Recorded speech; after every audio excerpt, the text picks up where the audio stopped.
You can eat.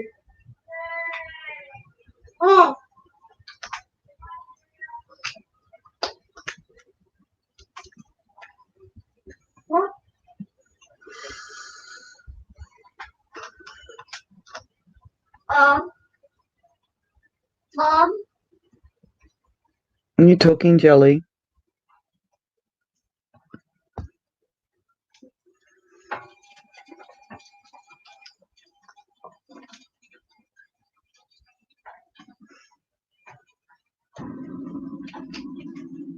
Thanks a lot for watching, everybody.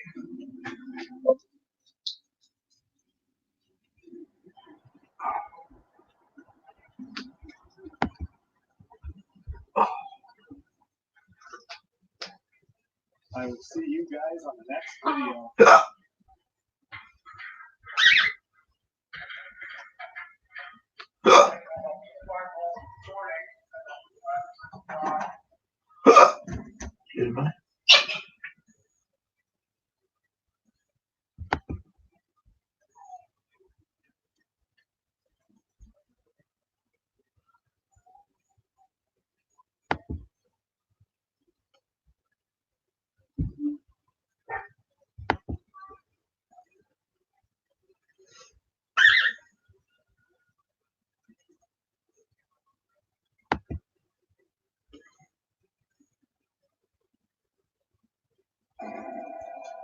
Hello, everyone. Welcome back. It's time to pull these rocks off. Get them to step 3.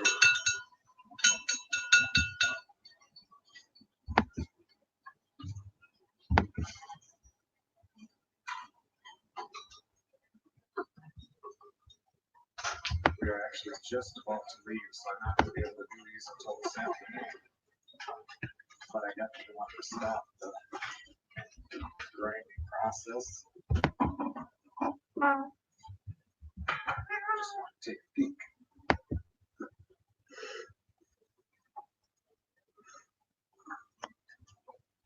Oh, yeah. Beautiful. Nice and rounded. Getting smooth.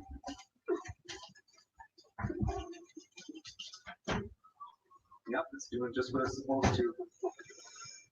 Like I said, taking off right now. This afternoon, if he's washed up, take a peek, get it to step 3.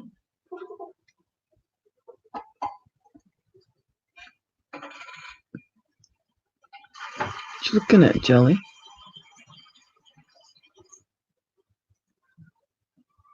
All right, I'm going to take these rocks outside and run them in the colander and dump water over them like we did last time and the time before that.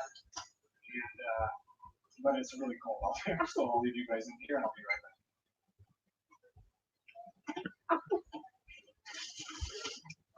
All right, so here's our rocks. I'm now going to put these in the sink and clean them really good this time. I'll go over every one, especially the ones with pits, with the toothbrush, and get them super clean. We don't want any of the old grit getting into our new grit because now we're getting down into the polishing stage. This one here is still super clean rock. Make sure that you clean your barrel really good, really get in here, like I said in the last video, because stuff can sit in here and then get in there, and just like a grain of sand, it's just going to scratch up your rocks.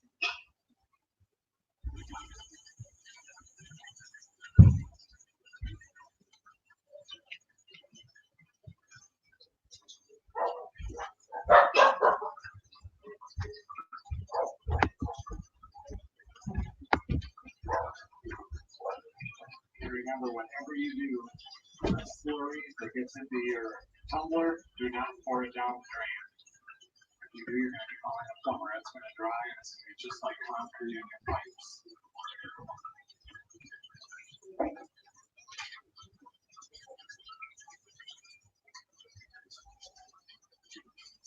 You also do not want to let your rocks dry out between here, like especially before you wash them, because any grit and slurry that's inside of one of the little caverns that are on these rocks, or little nook, can also dry like concrete, and then of course during the next tumble, it's going to work its way loose and scratch all your rocks.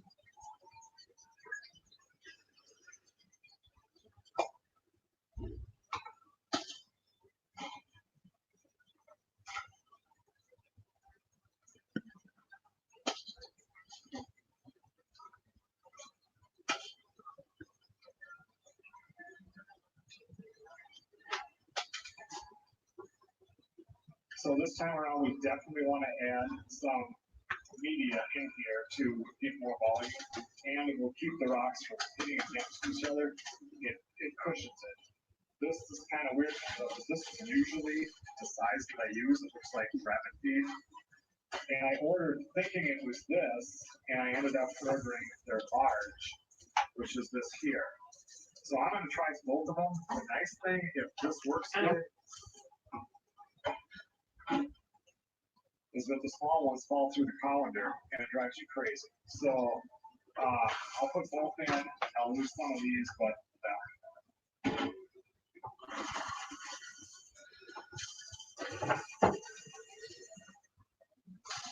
I've used the ceramic and the plastic, and I do not like the plastic. I wonder if I did like the Petoskey, whatever those are called, the Petoskey stuff. Maybe the plastic would look down. I just did not have the one.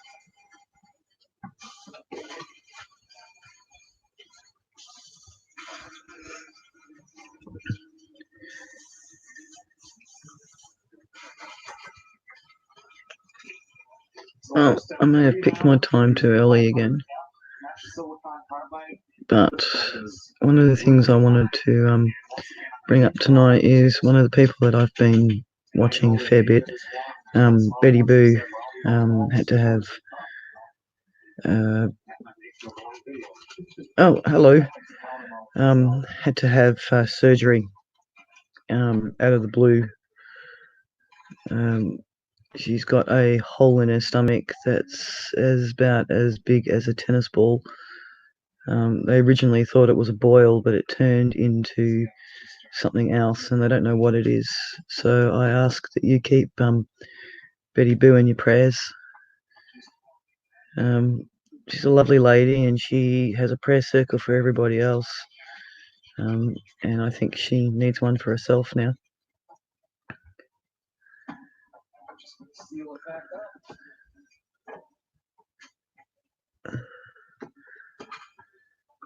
Thank you. I appreciate that. Yeah. It's 10:11 p.m. here in Victoria, Australia. What is everybody up to? When I first started doing rocks, I had my 3-pound tumbler, and I never had any of this ceramic media or plastic media or anything. And I still had good results. I mean, every so often you get a good bad batch. I've had a lazy day today. I haven't done much. Went to the doctor yesterday about my shoulder, and it looks like I've displaced it. I think that's the word he used. So X-rays and an ultrasound and possibly surgery.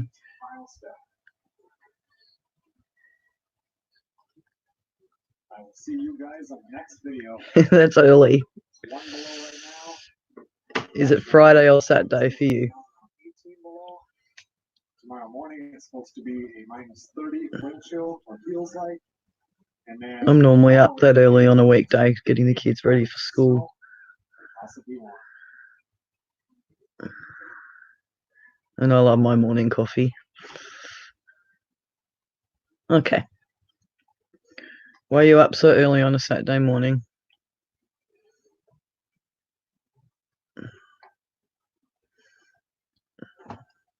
I'd still be in bed.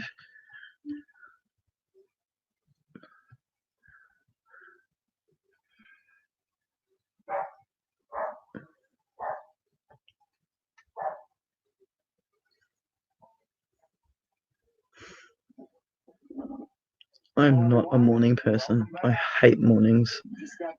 Takes me about an hour and a half to function, even after coffee. This afternoon today, now it's gotten real windy, temperatures dropping. Definitely a Minnesota winter day. I've kept the wood stove going out here all day. It hasn't been going real hard. Yeah, sounds like something. 3 or 4 hours of sleep is something I normally get on a weekday. I am a night owl. My husband is always going off at me for being up too late.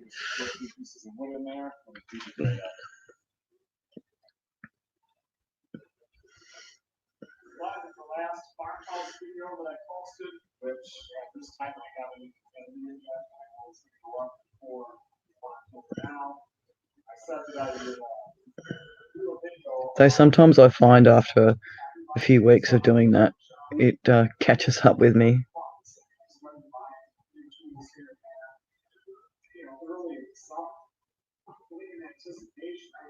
True. It would have been late for you.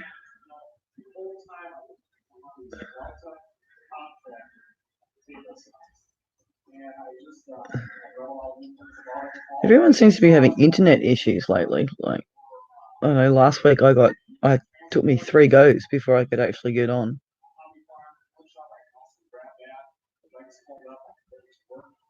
Afternoon. I think it was about 2 o'clock.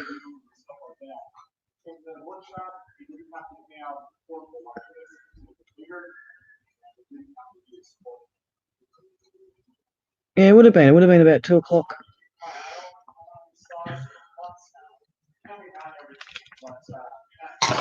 Oh, crunch.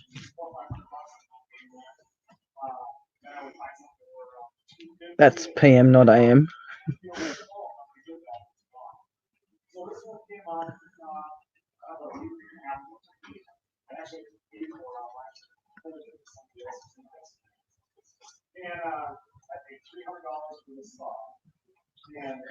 So you'd be about 12 hours behind me.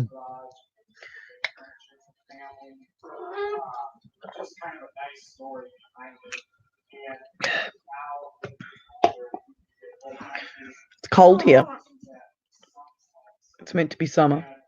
And we're on 15 degrees. Not sure what that is in Fahrenheit.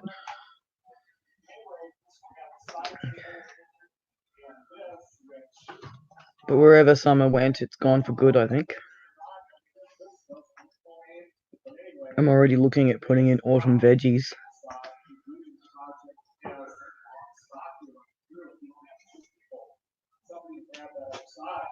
Once you get through a ways, it's going to start to move when you get towards the end. These Romans, I thought that this was a pretty neat feature because now all by myself. Morning coffee sounds good, but if I have a coffee now, I'll be up all night. One of the things I really liked about this saw came with the Delta Unifence saw guide. Trying to get comfortable. Make sure that I figured if I'm going to get a heavier, bigger saw, I want to have a nice guide on it. So this one here, I mean, it gets really great reviews. The only complaint is that you can only do stuff on the left side of the fence the way it's set up. I'm actually surprised because I managed to get the 3 kids home that are home in bed before I jumped on, which is a bit of a miracle here on a Saturday. With this extension table on here, I can just store anything I want. switch this to this side. I still like to tighten these little nuts and bolts down here to tighten up the bottom leg. Yeah, And this one thing with the we get that in winter, which is winter for you. But it's, I don't know, we've just had the weirdest summer. We probably had 3 or 4 days where it's been about 45, which is over 100 Fahrenheit, I believe. We've had a really humid summer, and for Victoria, that's pretty rare. Normally in Queensland, they have the humidity. But 15 for this time of the year is cold. But yes, I shouldn't complain.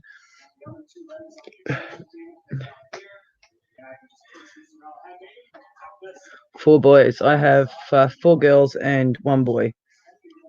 Jacob's my youngest.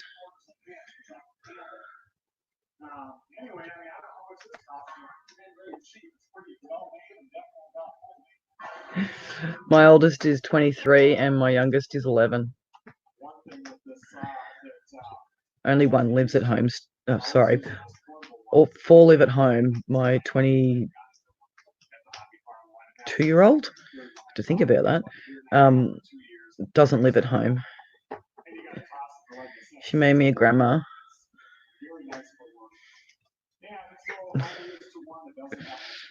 The year I turned 40 was the year I turned into a grandma.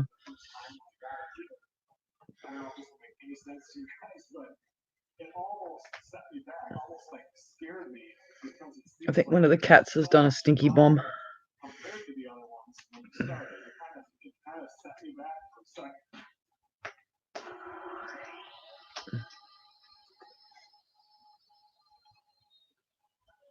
Because that stinks.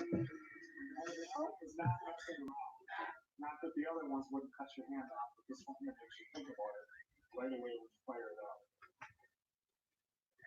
Yeah, I don't mind the high humidity. As long as it's not extremely hot.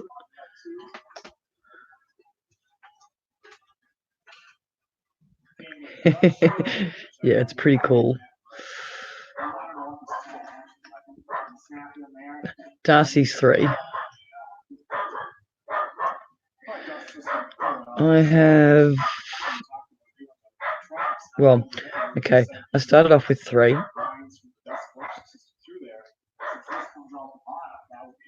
And when Mum passed, we grabbed their cats.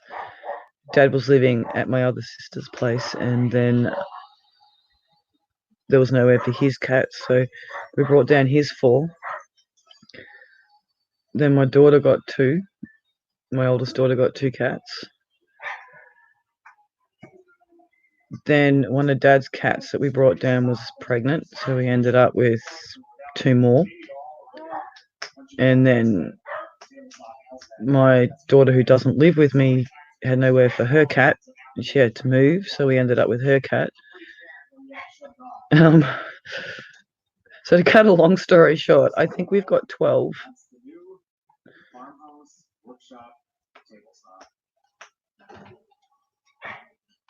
Oh, I love German Shepherds. We have 3 dogs. I did have 2. Then, of course, Dad brought down his dog, so we now have 3. They're one's Maltese cross poodle, and he's a turd. His name's Rocky. Then we have Ted, who is a Maltese cross Shih Tzu, or Shih Tzu, however you say that. And Dad's dog, I think's Cavalier cross pug.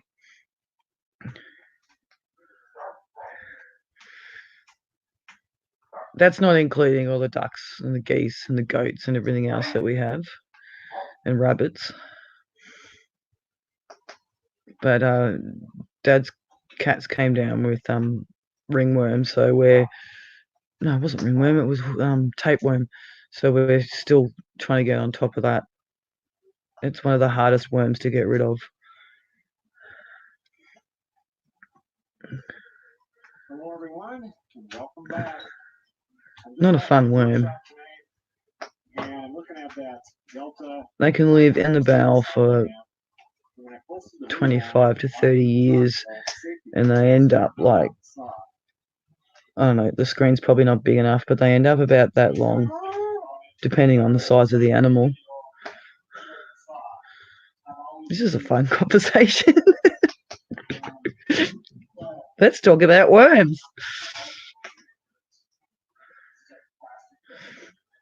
I'm on half an acre. We're currently looking for more land. If come up with the finances first, but we're looking around Coldstream, Yarra Glen area, which is of course expensive, and I really like Listerfield. Not that you'll know where any of that is, but because my kids go to special schools, I don't want to move too far away from their schools, because country schools don't have as many facilities as what their school that they're currently at. We live on the edge of, we're like right on the outskirts of Melbourne, so we call it country suburbia. And to move too far away from their schools, they won't get the facilities or the opportunities if they move from those schools. But God is good, and we'll eventually find the right place. It's just in the right timing.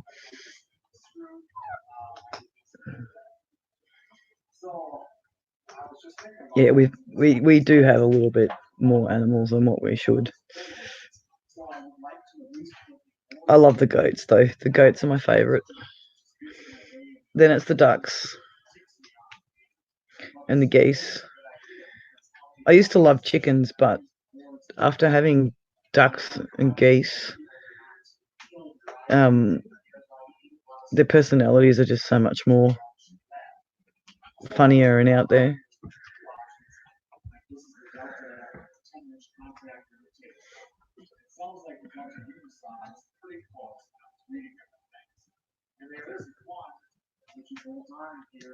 Howdy.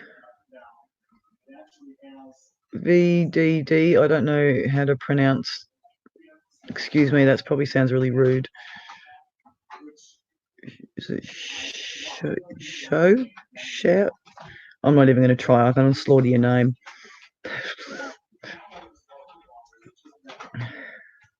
How are you anyway?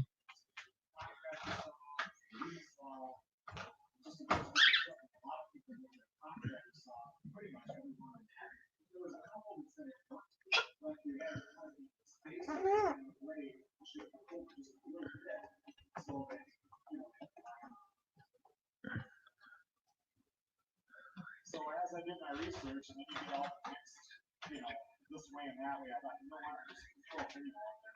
So many people watched the video on the saw, used this saw. Good night. Sleep well. Don't forget to plug your phone in. And thank you for the prayers for Betty Boo. So I don't know like correction for that or whatever you should know. So my question is, what do you suggest is a good one? And I don't, like I said, I don't want anything that's coming up here that's got a safety shroud, and I don't want that at all.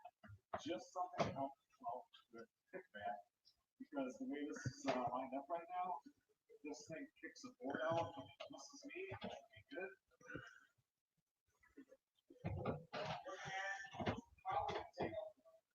Actually, it's a little bit more travel. Ow. I shouldn't kneel like that.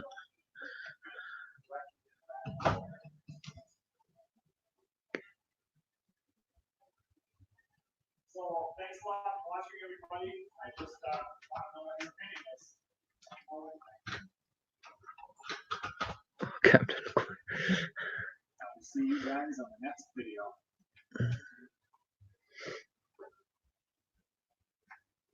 I'm trying to work out how to pronounce your name. VDD. So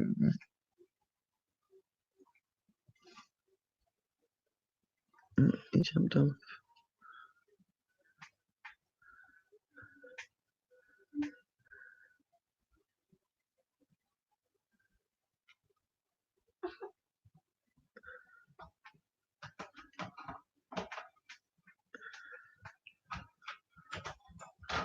Good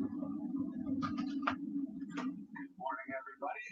Welcome back. It's just morning right now. Just a couple minutes after 6 o'clock. I'm heading up to the farmhouse.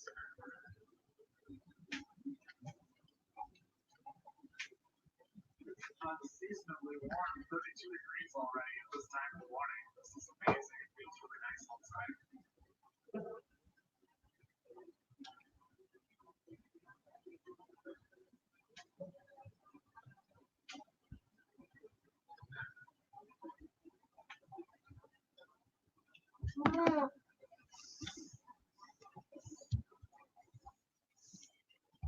I need to stop at the store here. Christmas party for the kids isn't until the 29th.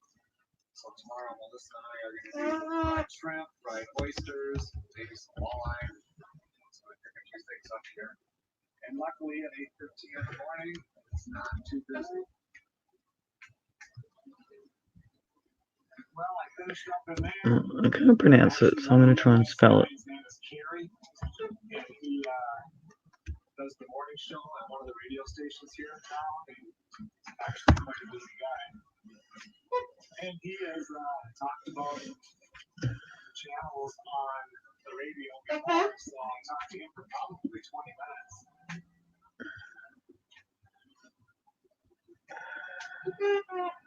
He does more than just the morning show. I think he manages a couple of radio stations. Like I said, he's got quite a bit of stuff going on.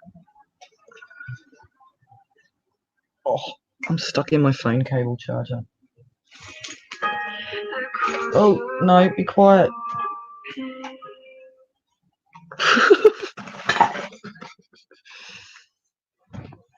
Ow. I've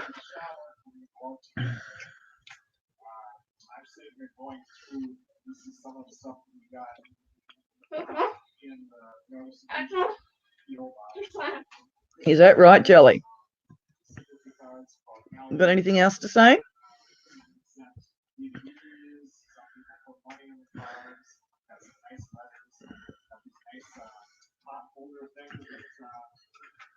Anything else to say? Pretty cool. I just going through this. I like to write down everybody's address. Really? You're going to go quiet now when I'm talking to you.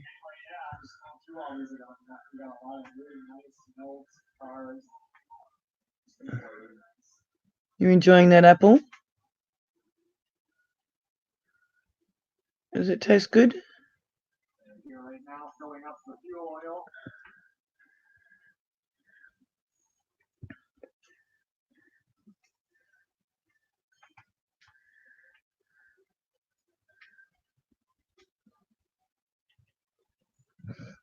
Oh, pardon me.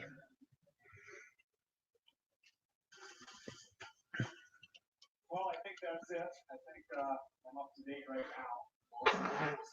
Post office today. Are you sneezing? Go out to eat. I'm sure there'll be some more stuff in there. That guy that I met at the store today, he's the general manager for, I think, 3 radio stations. I looked up. He said he had messaged me, private messaged me on Facebook page. And I didn't even know that those messages existed. I had to show me where they were, and there was like over 200 messages I've never seen before. So, and then I exchanged phone numbers with him because he said if I ever wanted to go in there and sit there for a while. What did Mum do as it was told? He would enjoy that, and I actually think that might be kind of fun. First of all, people can see you, and you're on the radio, so we'll see. But yeah, he's general manager for I think it was 3 different radio stations, so it's always nice to meet people and watch the show. And it's nice to do all this stuff too. Melissa got a new toy. And they go over, they put them up, and just take one out, and the next one roll that.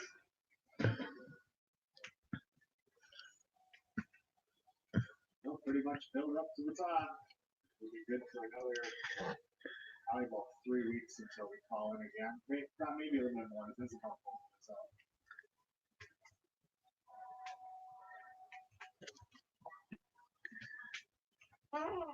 Eventually, I'm gonna do like a video series every 2 weeks on this, just a short video. I just haven't found. You gotta love it when birds are going through that mating season. So I just have to find the right niche. And he knows I'm looking at him. And as I look at him, he regurgitates his food. We have to get you a girlfriend, don't we, Jelly? You need a girlfriend? A lot of stuff to us who lives in Vermont. And he sent out a couple more. He's the one that sent the lights off to the tractor. And you can't really see very good in the front of the tractor when you're running it with that motor on there. So he sent a couple of these LED lights. You going to bed, Dad? I have Good night.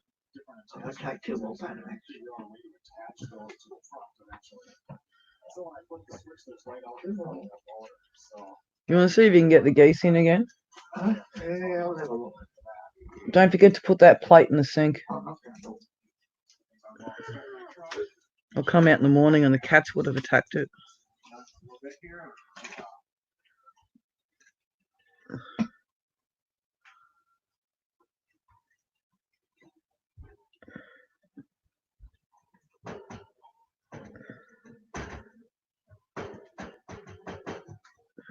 Did you feed the rabbit this morning? Okay.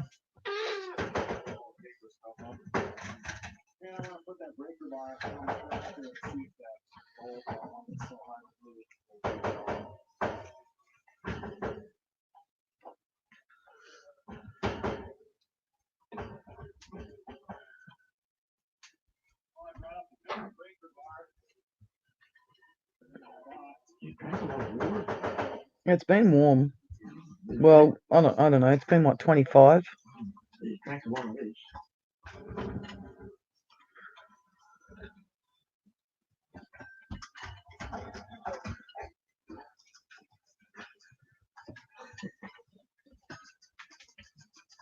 I do have a bigger drinking. Where is it? It might be in the shed. I got it from Cheapest Chips. Okay. He named it. Remember when we bought the ducks back from Queensland? Oh, yeah. I've got that one. Yeah. Don't know that I have an inch and an inch. I might have an all one toolbox for my grandma. I'll go see if I'm meeting that again. If you can't, don't stress. Yeah. I've got to go box the roosters anyway because Joss has been complaining. So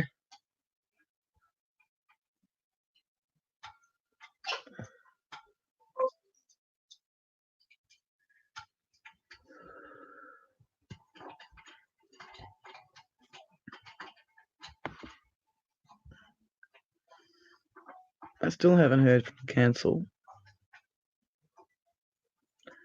about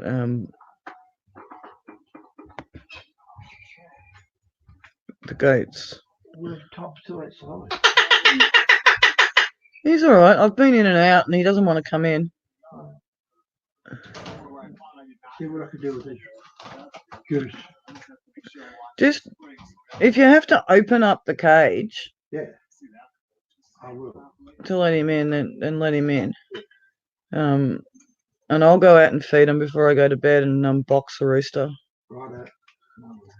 so Joss doesn't complain. Yeah, well, she will. Oh, I do. Check the dog's food too, Dad. Checks the dog's food.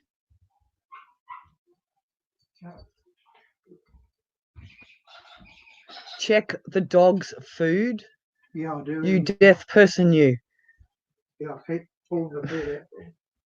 You still didn't hear me, did you? Check the dog's food. You deaf person, you. Yeah. What?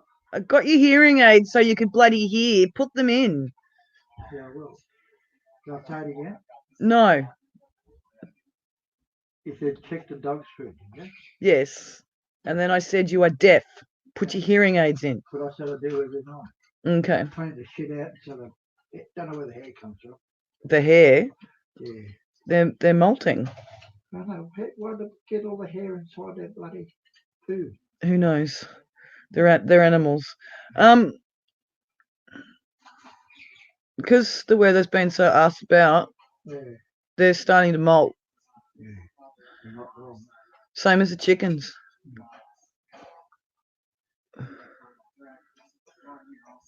Actually, I better go talk to you. Okay. I didn't need to know that.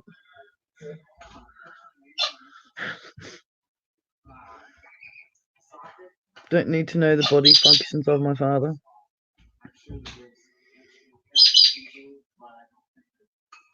You should be Ash, you should be asleep.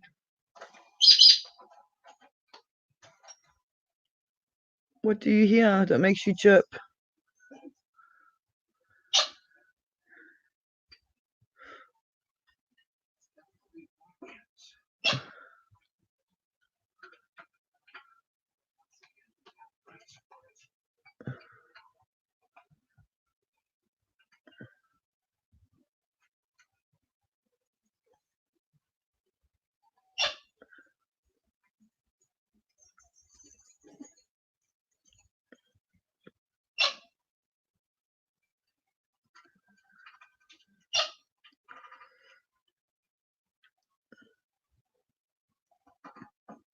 It's kind of weird seeing yourself in the opposite. The camera makes everything in reverse.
Oh, that was a bit close for comfort. Sorry, everybody, you didn't need to see me that close.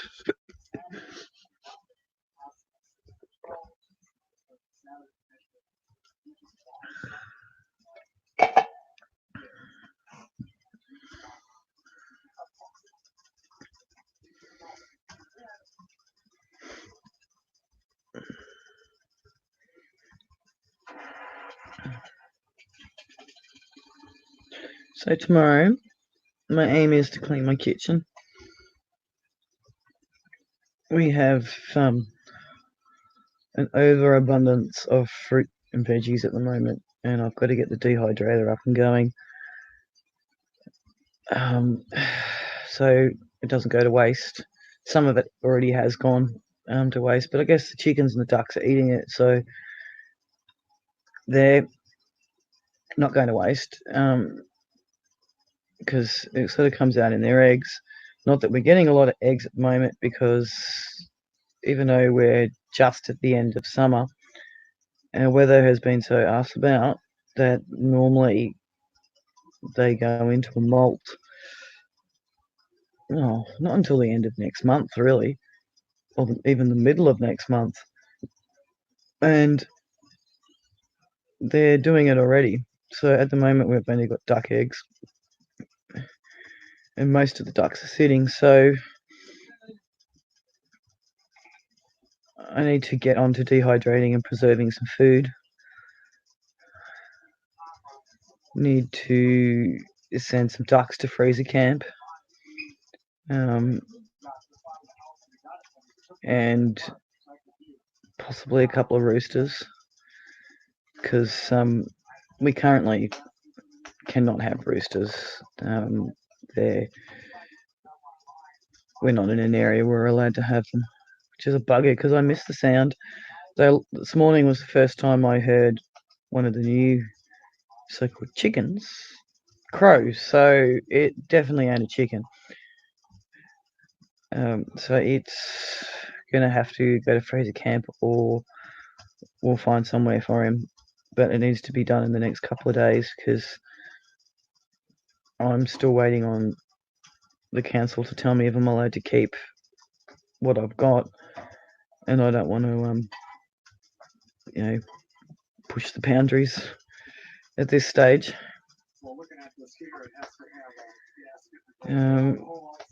Tomorrow's going to be a busy day. I've got something like, I don't know, over 100 onions that need to be dehydrated and turned into onion powder and dried onion so I can, because freeze as chockers. Can't dice and freeze. So that'll be annoying. The smell of dehydrated onion in the house.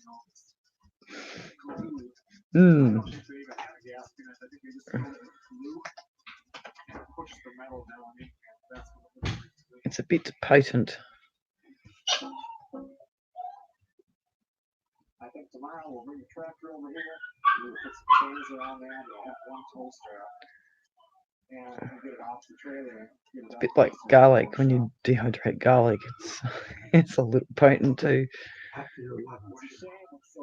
Okay. No. Why did you tell me that? Why did you tell me that? I thought you might want to do a load. You usually say, well, I want to do a load first. I've already done 3 loads of washing today. Oh, did you? Where are they at there? No, they've been put through the dryer and been put away.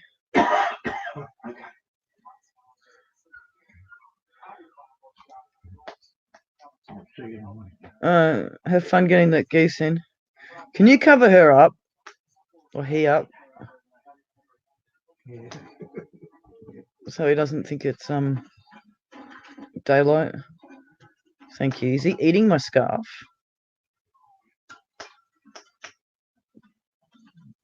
Just a little bit.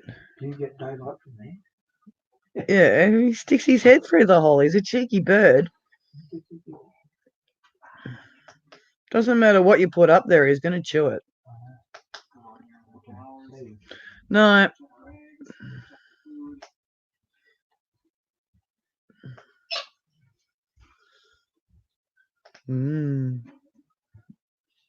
What can I do now that everyone's gone to bed?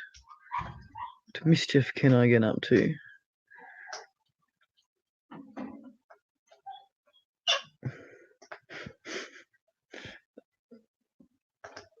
So yeah, that's tomorrow's chores.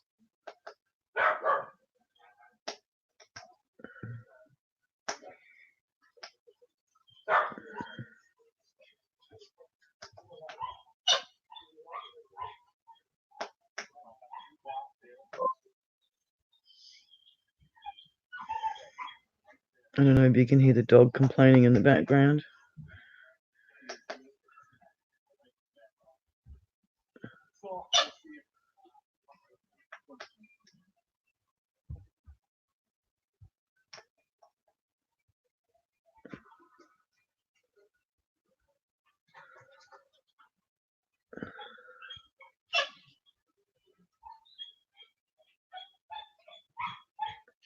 Oh, I hope that footage turned out. I was watching from inside the house. Oh. I'm not tired. I actually slept really well last night. Right up until about 4 o'clock, and then I had issues trying to get comfortable with my shoulder.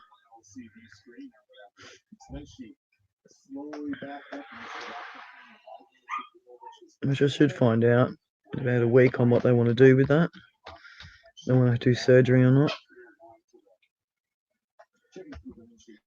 They say when you hit 40, your life begins, but No, your body falls apart. Yeah, it's pretty soon here.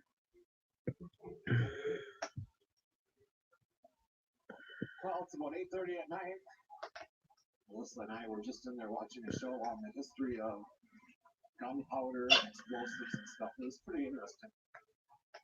Coming down now to get the garbage can, and then it's time Let me go back in the chat. go collect the Oh. eggs and the chickens. Button did I just press?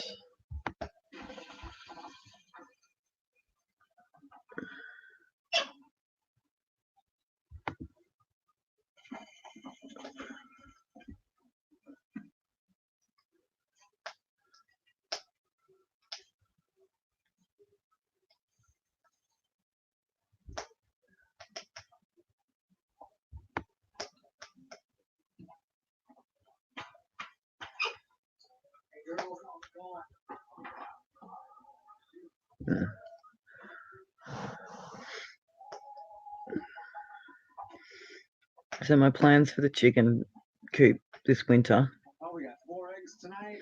and I'm going to start doing it soon because we're heading into autumn, is to So we have 5 actually dozen build eggs. an enclosure inside their pen. We lost quite a few silkies last year because it was just so wet. And I don't know if it's just because my Well, for Christmas, backyard turns into a clog mod. It just a meat mixer, mud's just terrible. They weren't clean, and they were having a hard time getting out of the rain. And so though they had shelter, the silkies just didn't seem to cope very well with the wet. So we're going to build a few. Like, I'm gonna put in some more perches, tarp part of the roof, and put some walls in. And I'm thinking what I actually really want to do is get a trailer, an old rundown trailer, and build around that with pallets, pull pallets apart and build around that, and then have it so they've still got airflow, but they're out of the wind and they're out of the wet. And underneath that, make an area for the ducks, because though they all go into their pen together, including the rabbits and the geese, they do have their separate areas where they hang out. So I only had 4 geese last winter. 2 geese last winter. I've had 4 this winter. So I think since getting the other 2 geese, it's really made the difference. They're a lot happier, and they're not pinching ducklings off the ducks to try and raise. But yeah, I want something better for the chickens this winter. Then I've also got to think that I'm not going to be living here permanently, because we are looking at moving. So I need something that I can move with me, and that's why I was thinking of the trailer idea. Because technically, I just don't let the chickens out one morning, and I can travel them to the new place. And then all I have to worry about trying to catch is the geese and the ducks.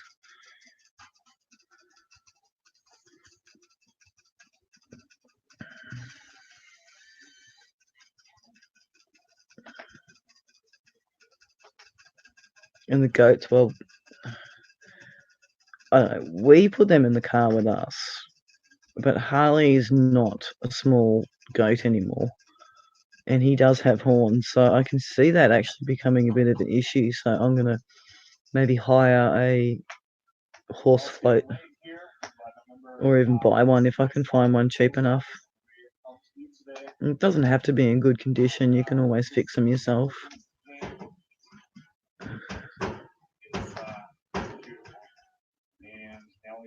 I love doing new projects and learning new ways of doing things.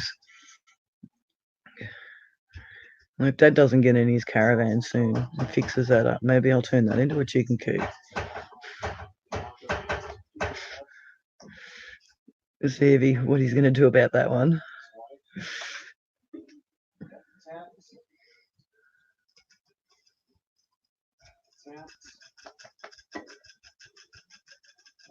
Also got one here that says, you know, they're absolutely beautiful. The cups. Seeing the steel inside.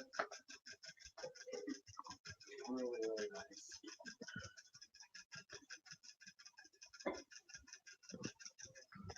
And this came in probably a week ago, and I almost forgot about this one on the video because I already had posted this on the community Facebook page. And Ray's name is Cheryl Gray, and she does this. It's beautiful. She got Joni's face, beautiful. I see you, but I haven't had a hello yet.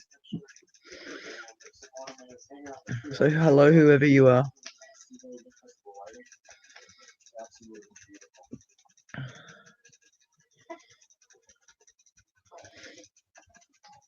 I was just talking about my chicken pen and what I want to do for this coming winter. See you guys tomorrow. And if you've got any ideas too, like, you know, don't hesitate to leave a comment or email me.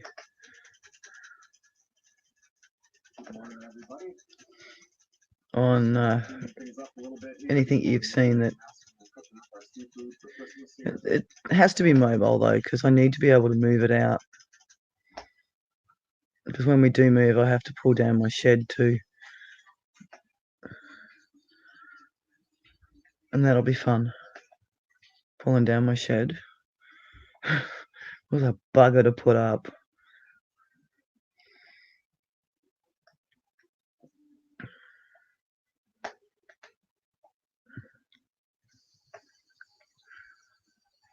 It's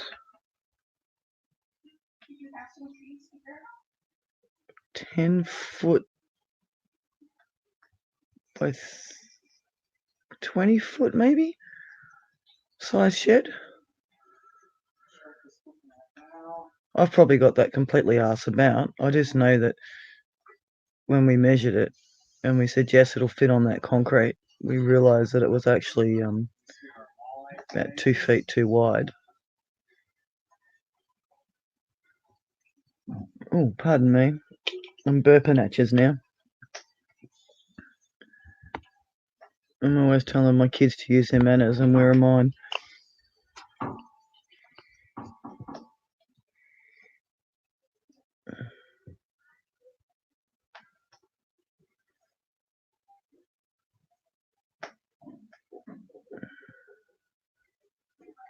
Does anyone else get the midnight munchies? Or is it just me?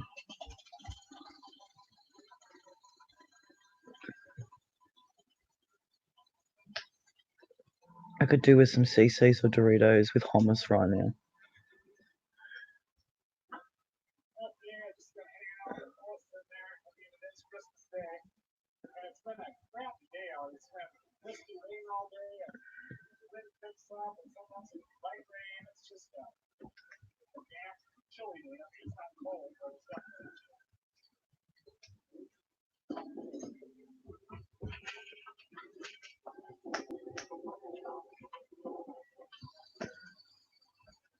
Well, the weather's supposed to pick up. So I need to fix my electric fence. If I've got time, I'll do that tomorrow. Hello.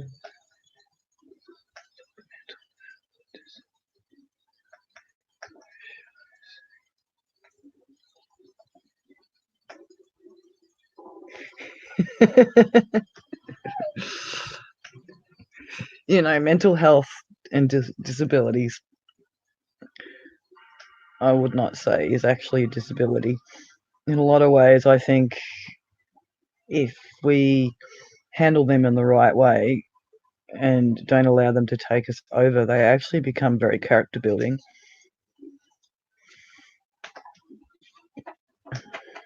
but I like that. I'll put that one up.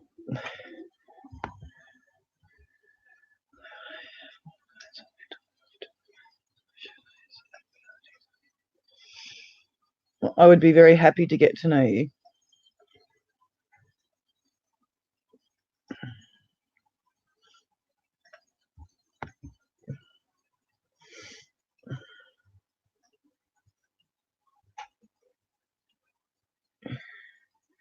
I have dyslexia, so if I slaughter your name or don't mention your name, it's because I'm having trouble pronouncing, and I don't want to offend anyone. I think I already have tonight because I couldn't pronounce it.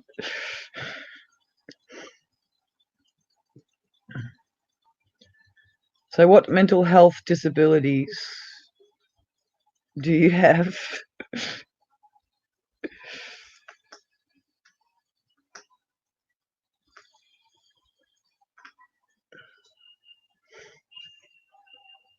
I personally have depression, something I've had for a long time,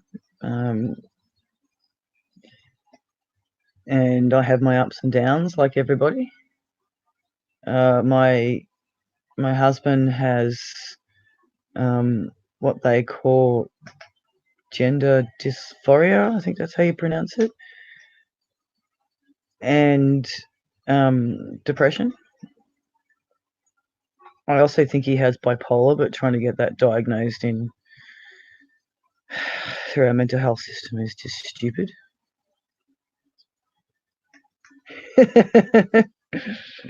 Right, that's what I meant. Yeah. Yeah, look, I embrace my my depression because it has actually taught me a lot about myself and a lot about the world and other people around. And I think all of us go through a stage in life where we have mental health issues.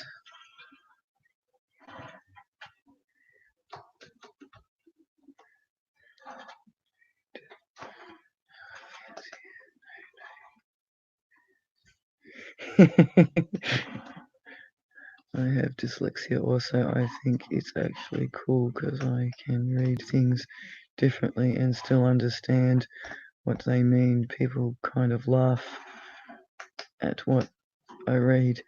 Yes. I have bipolar. I have traumatic stress disorder. I used to have high anxiety. Yes, post-traumatic stress disorder is, I think that's what you wrote. Yes. That is a very interesting one. They reckon that's something I have as well. And anxiety can be very debilitating around people. And it's funny because I am actually a very shy person, and when I'm in a group of people that I know, you can't shut me up. So, yeah. And bipolar, well, it's really hard to get diagnosed here. I don't know about anywhere else, but I have tried really hard to get support and help for my husband. Oh, that's my weather thing. Hang on. Ow! There's my shoulder. Oh. And we've had no luck.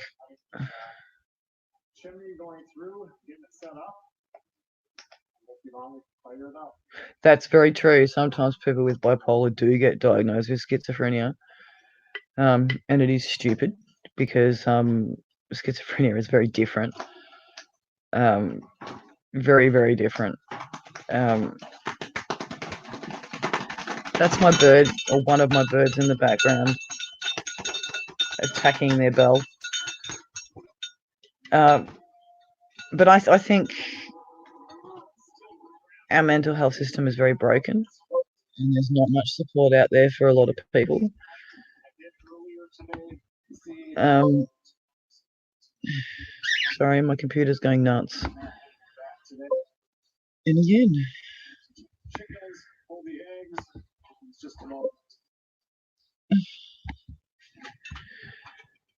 and not only is it sad for the people around them, it's also sad for them because sometimes they don't even know what's going on or they don't have control. And it can be very isolating for those people who suffer from bipolar. One of my best friends, she passed away about 10 years ago due to breast cancer. She had bipolar, and one of her first things that you could tell she was having a relapse, she'd go on a shopping spree, and spend all her money and not pay her bills or pay things that needed to be paid. And that's definitely not schizophrenia. And there's all different types of schizophrenia. Like there's paranoia schizophrenia, which is usually the most common. And that schizophrenia is normally, I think, a stage 2 of a mental health anyway. So, but you can live a perfectly normal life if you've got the support and people around you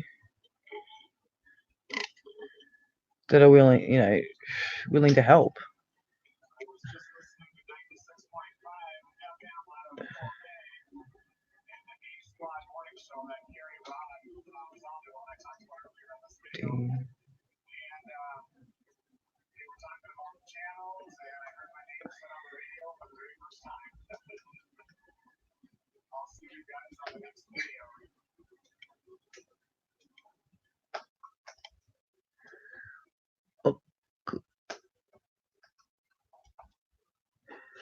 We are from Victoria, Australia, Victoria. We're on the outskirts of Melbourne.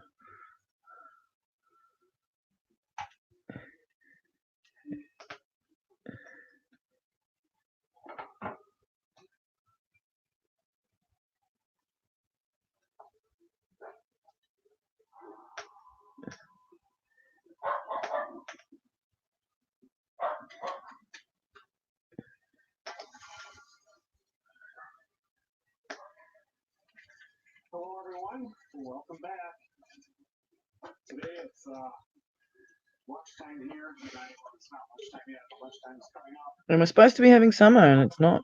It's cold. Melissa, she eats lunch, but for dinner, she'll usually just do like a fruit smoothie or something small. So we don't have a whole lot of food that sits around here. So I like when I cook, just like I do when I'm back in the Yeah, and it's sad that people with these conditions get treated the way they do. And I still think we are much better than what we were, but the awareness out there is not. It's not good. My neighbour across the road from me has a paranoia schizophrenia, and she's constantly on and off her medication. And the way I've seen the way she's been treated, it's disgusting. It's like, we treat our animals better.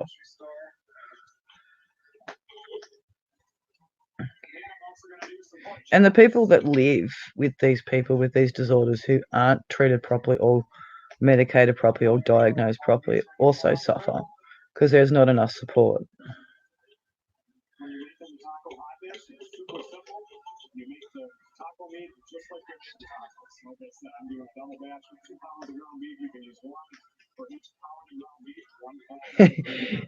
Yeah. Sometimes I have to gently remind her, or ask her if she'd taken her meds. So you don't want to offend her either, because she may actually have gone out of her way to save a bit of money to go on a shopping spree, but most of the time, no. And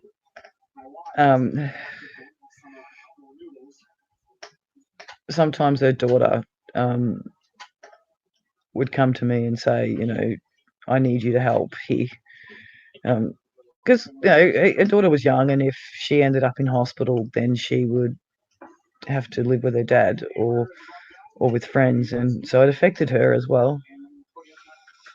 But the way our system treats people with these conditions, it's you know, it's horrible. Like, I went to the doctor yesterday to get more medication, as well as get my shoulder looked at, and he has to ring up for my medication.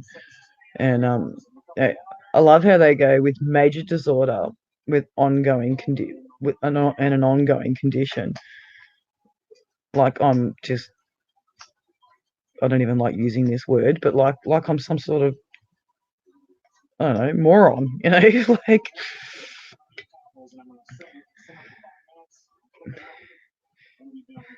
And you could always tell with my friend that when she was, if you knew her well, when she was having a spurt, because her whole mannerisms would change as well.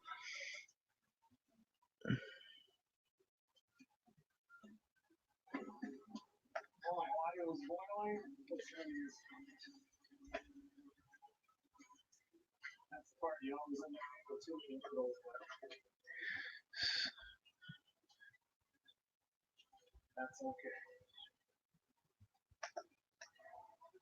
You want to visit Australia? Do you know anyone down here?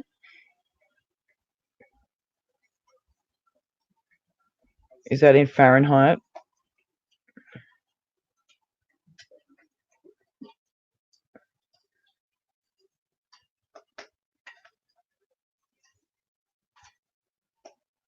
Because for us, and if I go up in the chat, a bit further up in the chat, instead of me looking it up somewhere else, I'll be able to tell you what we are in Fahrenheit.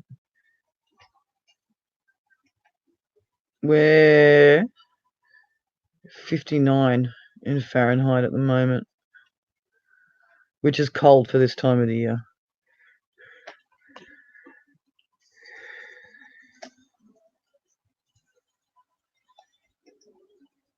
Yeah. And it's wrong because, you know,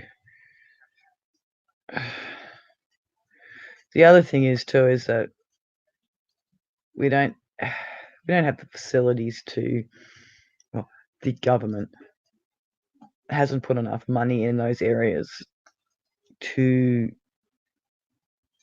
research or to find out more about how to look after people with mental health issues better. We have a thing here, I don't know if they have it anywhere else in the world, but it's called the NDIS, and you get government funding for people who have disabilities or mental illness, physical or mental disabilities, whichever way you want to look at it. And my husband, for instance, has someone that comes out, I think it's once a week, and they go for a walk and they talk and they do things together, and that has helped him tremendously because he is very isolated. He doesn't really have any friends because they don't know how to deal with his condition. Just about a pound of the dry noodles, you know, when they were dry before I boiled them with the 2 pounds of hamburger. That's pretty much how I like it, just about like this. Yeah, true. I think that we need to hold people accountable for taking their meds. Like, when I forget mine, I know about it. Keeps it nice and moist and just adds that little bit of chocolate flavor to it. I forgot what I was going to say.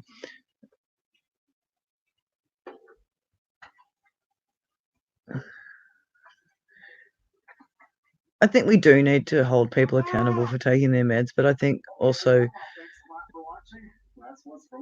we need to have a more of an understanding when it comes to mental health as well. And now I remember what I was going to say. I think a lot of our mental health issues come from the crap that's put in our food too. Like, you look at, I got 3 kids on the spectrum, and a lot of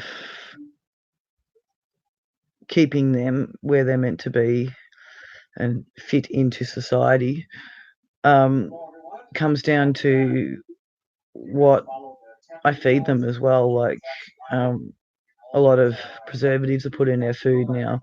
Our fruit and our veggies are not fresh either.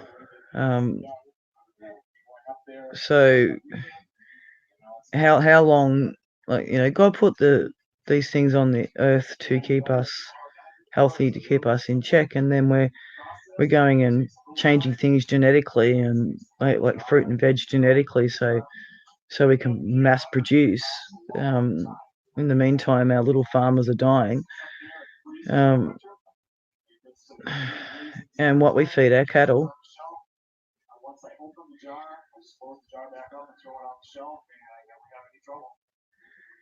No, it's just always been. Okay. Well, it depends where you go.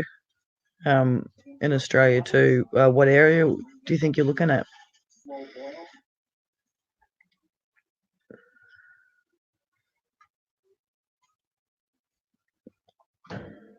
So there we go. I've got 4 pounds or 16 sticks of butter in there.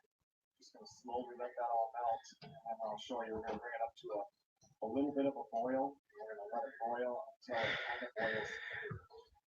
Nearly 7:15 in the morning. I'm assuming it's Saturday morning. I just like to do that. Happens to be in the jars. I don't know that it's a big deal. Why do people get up that early on a Saturday morning? I can't quite remember, but I think 1 stick is 1 jar.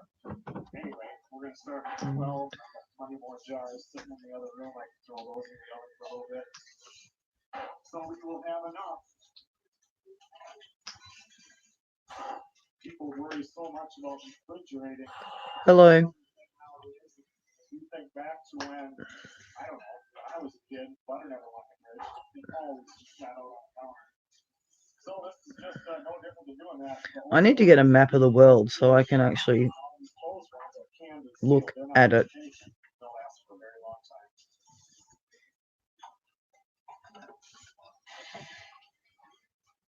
It gives me an indication of timeline.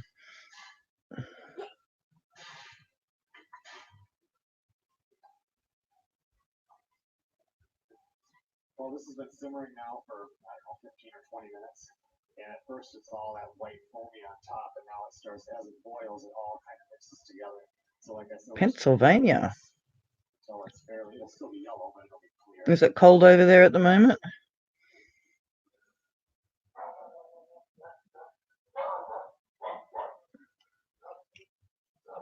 You can see now it's starting to get a lot clearer.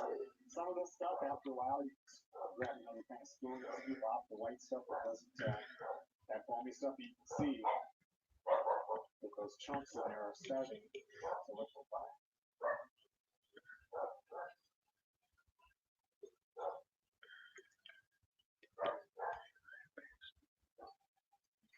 Now I pulled it out for heat. Everything's pretty much mixed in there. It actually started foaming up a little bit here at the end, and that'll just go down. So now it's time to pull the jars out of the oven. It really depends on what part you're at. New South Wales have recently had, I don't know exactly how long, but I know it's been a long time. They've had a lot of drought.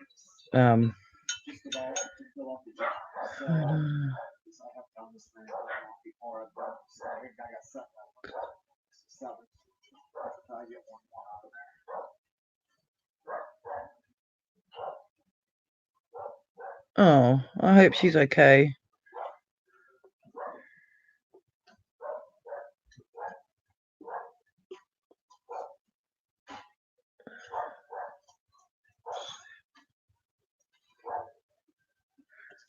late this morning.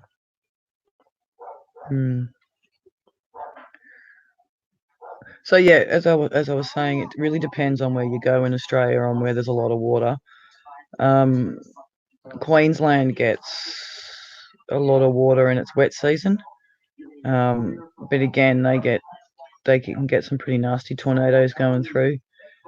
But like New South Wales was pretty much all on fire. 40% of Victoria was on fire. And I don't know too much about the other side of Australia to tell you. So then everything stays mixed as it starts to separate again, and then it'll just be one even color like that.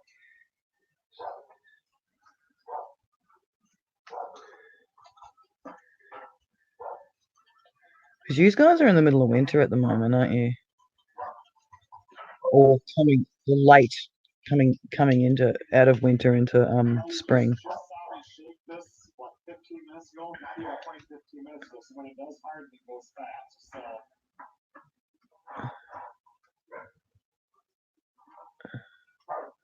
And getting back to the rain that I was talking about, like for this month's rain, we have had 121 millimeters of rain. Oh, nasty.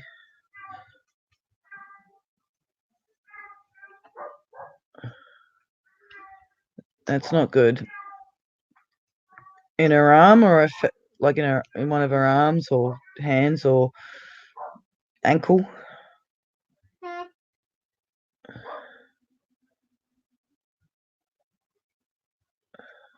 Hello everyone, welcome back.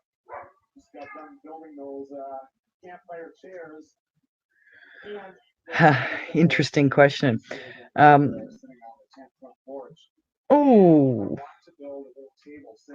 Oh, that's horrible. Interesting question. We're not told a lot. The last I heard on the radio, and I don't watch the news because it's depressing.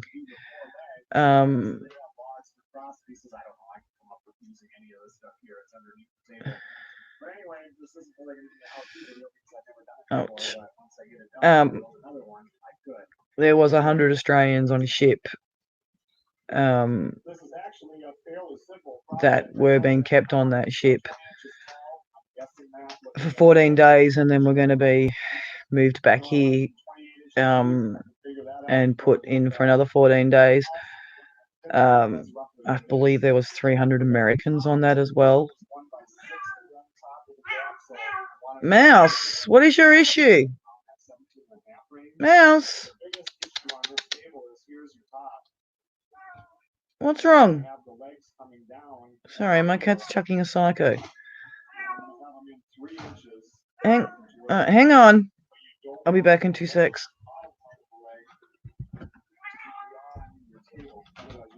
What's wrong, Mouse? Come on. Oh, that was loud, Jelly.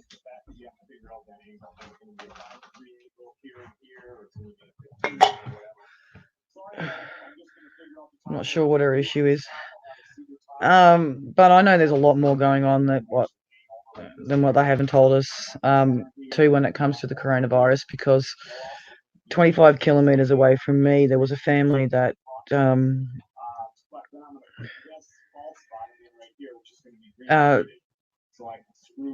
had, I don't know the full details, but I know that they had the coronavirus and they were quarantined for 14 days in their own house. So, but you don't hear a lot unless you go digging.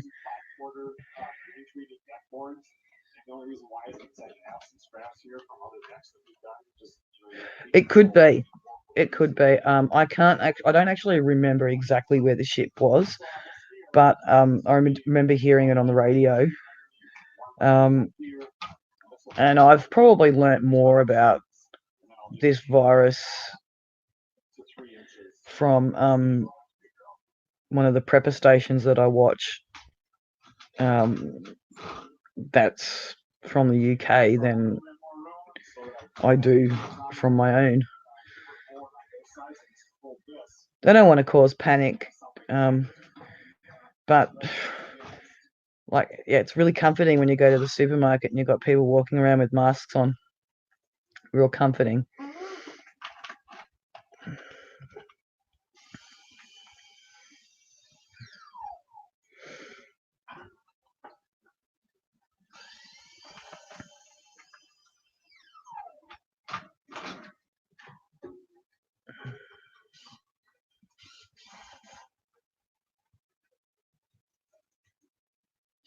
Yep, I agree with you. And there is a lot that we're not being told around the whole world. I know when it first came up, it was pretty scary thought for me, especially because 25 kilometres away from me is not far from one of my kids' schools. And, you know, if it's just you and you can keep into your own house and not have to go out, pardon me, but I can't stop my kids from going to school.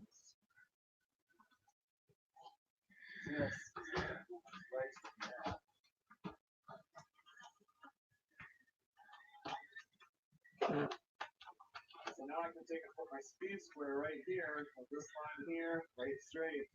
I can look here, and this is my angle. This would be 10 degrees. Oh, thank you. 9 degrees. Thank you very much. You have a good night. Set this at 9. We'll just put one little test piece.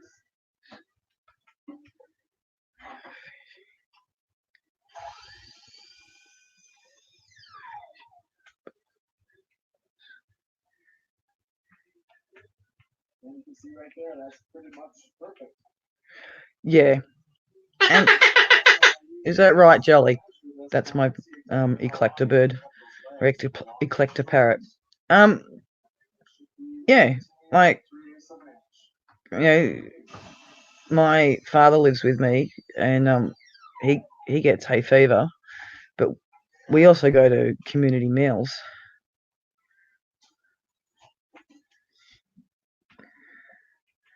See you later. Thank you for popping in. Love you too, and God bless.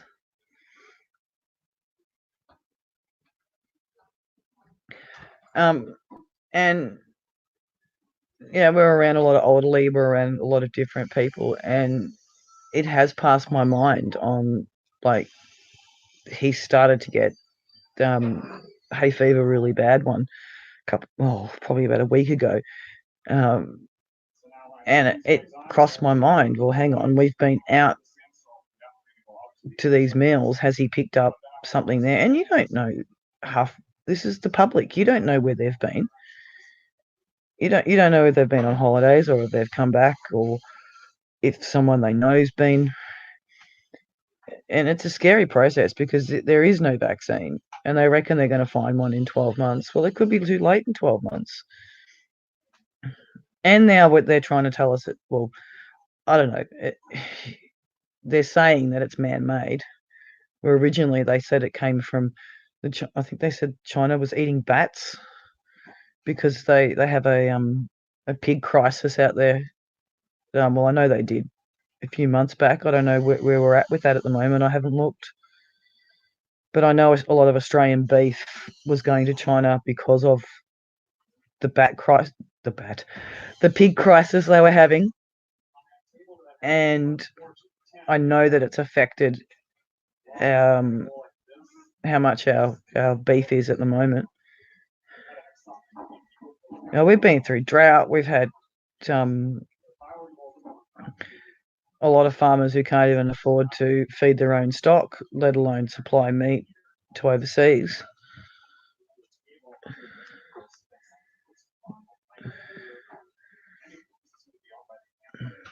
Makes it a little bit more complicated, but a much more usable table. I think to do that, I'm going to use one of these flat top landscaping logs, flip it in half. I don't want it to get too bulky. But then I would have a flat edge on top. I'll put that up. I have this part out, which is what you can see. And then I have a little flat edge here. But yeah, the coronavirus is a very scary thing. And it does make you think. that if something like that got out of control,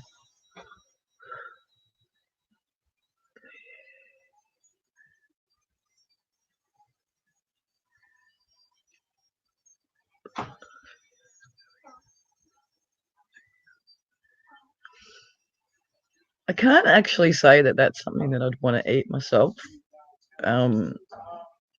But when you're hungry and you're in a crisis,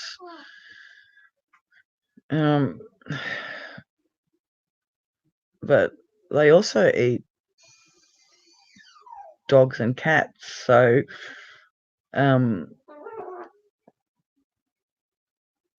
I couldn't imagine eating that. But I guess I couldn't imagine eating deer or something as well, or kangaroo.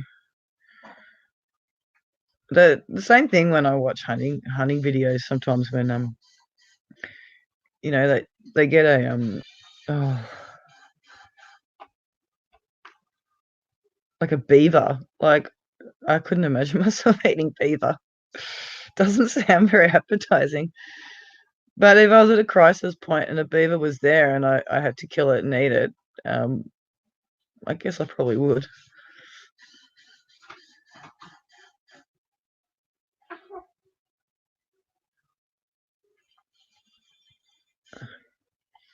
Some of the bats we get here are huge.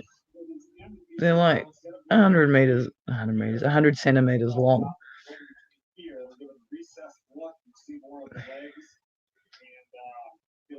So we're lucky here. As far as I know, we don't have the rabies virus.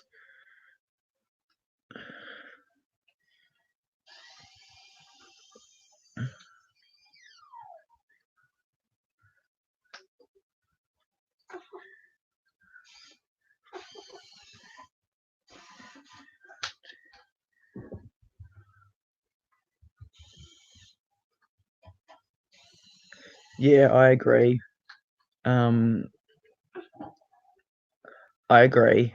Let me try and find a link to this person that I've been watching.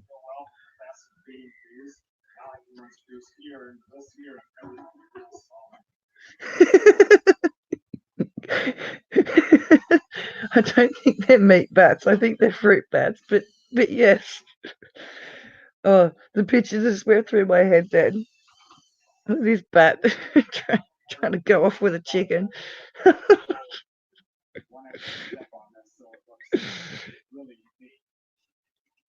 of using the cedar boards like I have here on chairs. Let me go and find this link. Because I got a memory like a sieve and I can't remember his name. Bear with me.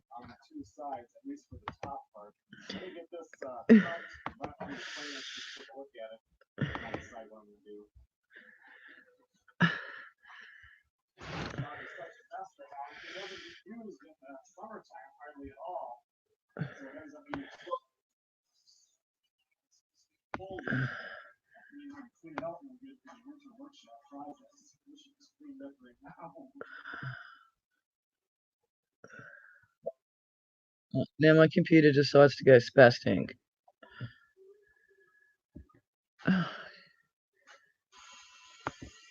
Thank you. Stop. No, it's gonna go again. I love this laptop, don't get me wrong, but it doesn't always do as it's told. Where is he?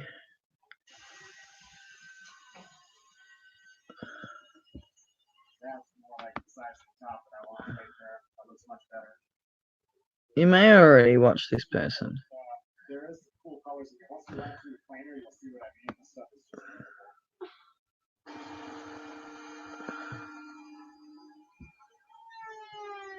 Anyway, he has actually seen a lot of videos leak out, and there are hundreds, and I think he even said thousands of Chinese that have been basically put in a big hole and been burnt to stop the spread. And I heard something the other day about how they're actually shooting them if they think they've got the coronavirus. And it just reminds me of the Holocaust. Alright, I will find it. Now that I can't find it, it makes me more determined too. Where is he?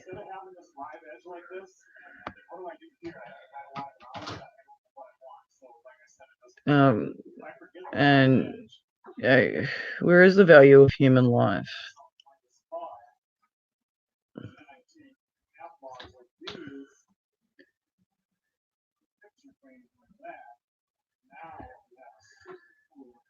I only watched it the other day, so it can't go too far. But if I can find the link.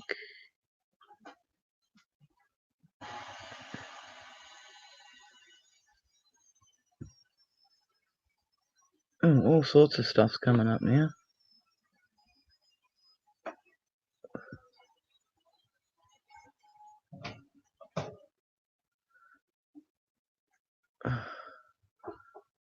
Bear with me. I will find it.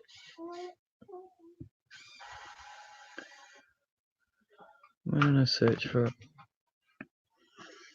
Actually, if I look on my phone, that might make it easier.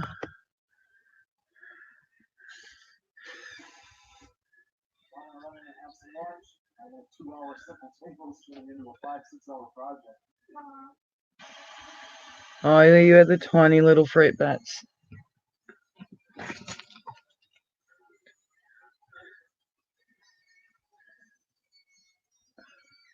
We get them too.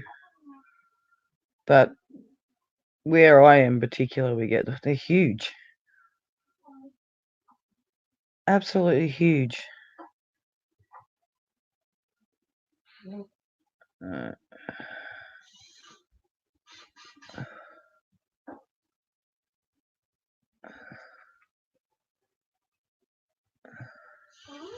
computer doesn't want to help, so if I can find it here, I can just...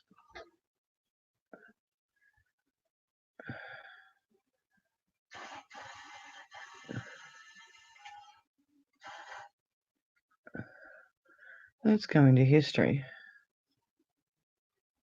That might make it easier.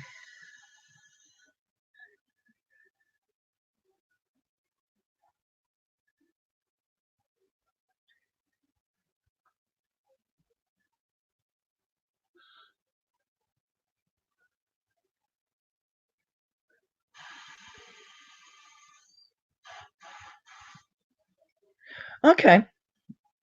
Yours eat bugs.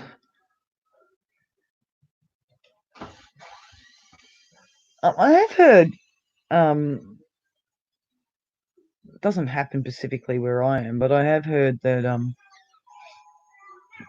people, oh my cat, people have found them sucking blood off their cows, and their cows have become anemic because of it. Well, that part ended up being pretty neat looking. I like that. Now I suppose I better inlay one into the bottom here, just so it matches. That won't be too bad, except for this isn't square. So I'm gonna have to scribe it. Try to drop it down in there.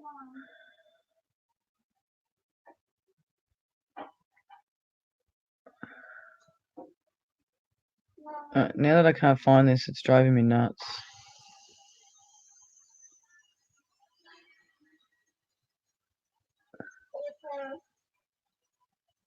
I was only watching it a couple of days ago. But you know, I think there's a lot they're not telling us when it comes to the coronavirus.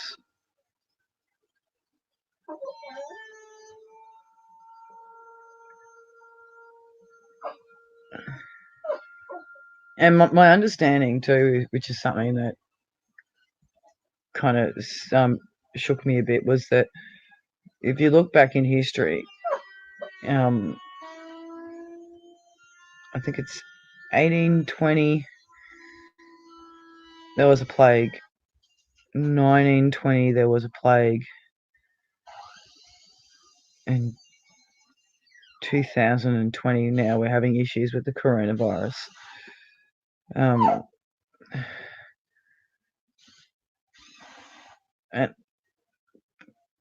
don't take that with gospel, because like I'm not 100% sure of the dates, but I know that it's pretty close.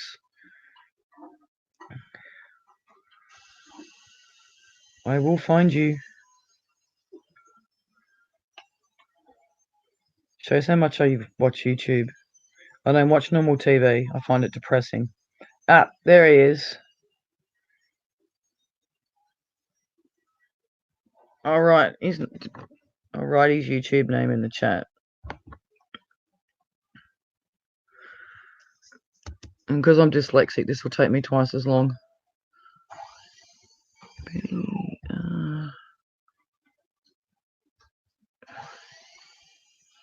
I'm going to click on that.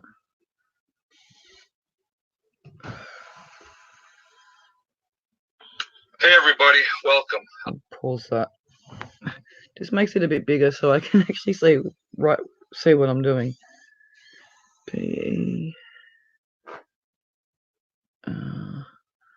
PP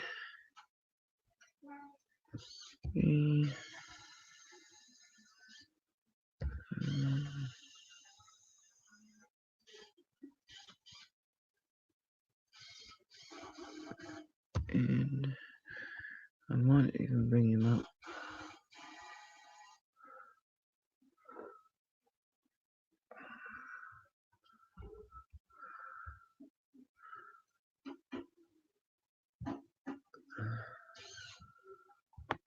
And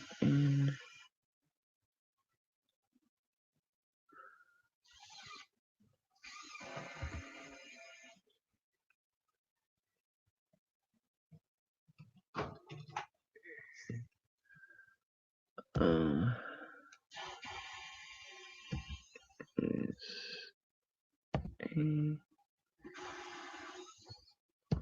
one.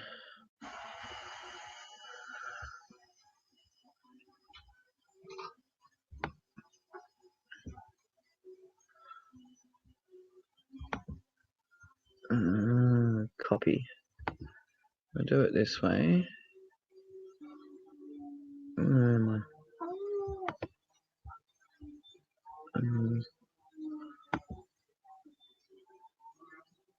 Paste.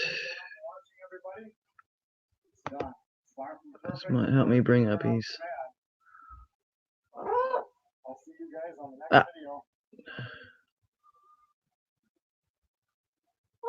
That does not look like him. But that is him.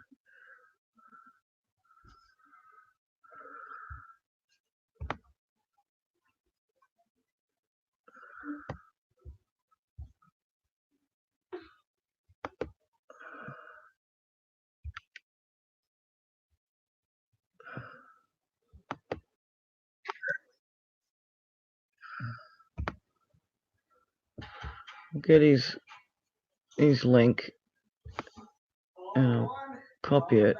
Oh.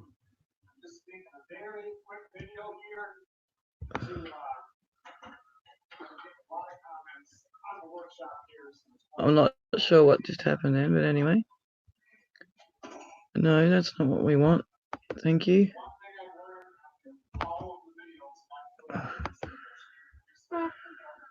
This is not that hard, but because it doesn't like me right now.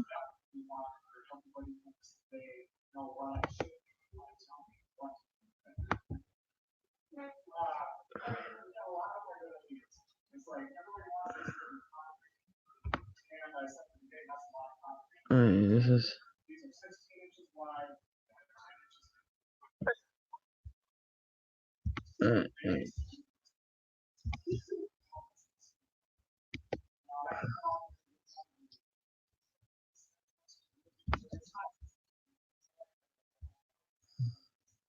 It won't let me stop it now. Go away. Go away. Alright, anyway. Now, of course, I just put in the wood stove and that is heating the shop. But in the future, if I ever wanted to That's the name of his channel. And he talks a lot about how it's in one of his last videos on how much it's been hidden. And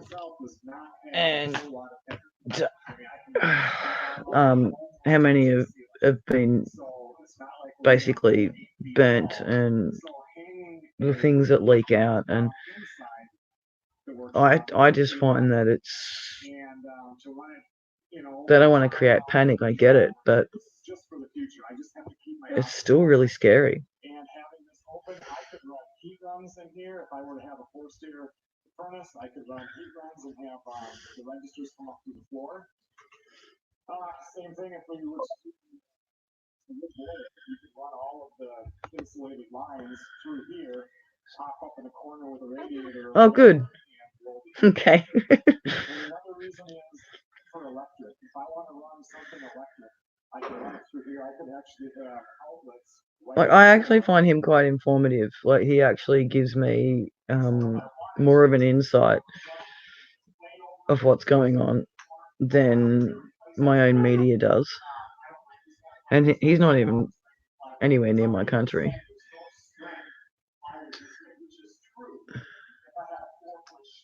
I've probably seen you on there. Just having a blonde moment.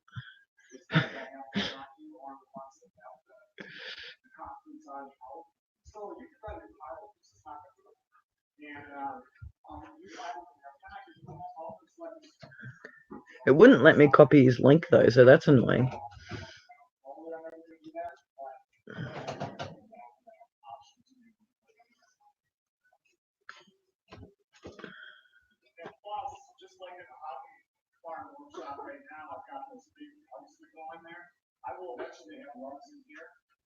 Yeah. Could you imagine just walking out your front door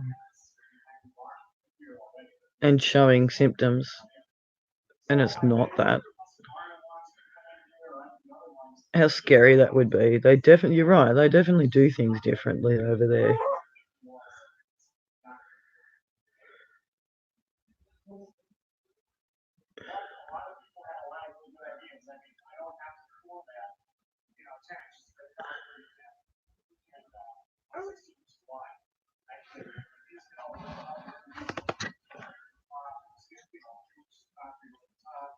I didn't realise how much my house looks like a laundromat. Look, washing everywhere.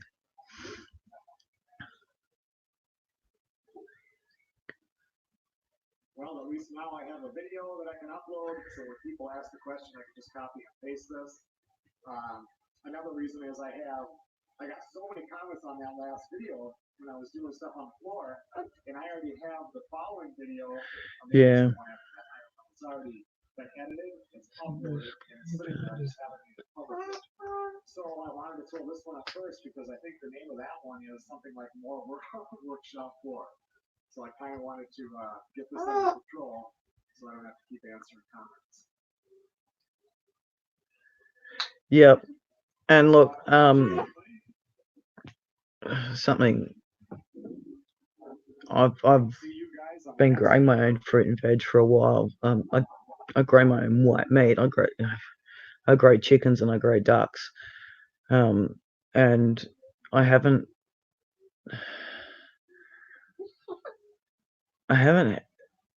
processed any of my rabbits yet. We normally sell them, but if we get desperate, we import so much, and they import so much all the way around the world, and especially here, everything's made in China here. Like, you know, you go to put a piece of clothing in the washing machine and you look at how to wash it, and it's always got made in China on it.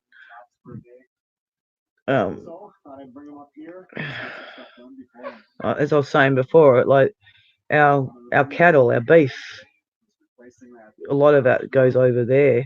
And I'm pretty sure that's been stopped. I'm not 100% sure on that because we don't have enough to produce for ourselves, and it's become really expensive here. But again, I don't eat pork anyway, but I love the crackling and I love bacon, but I'm not a huge fan of pork or ham. But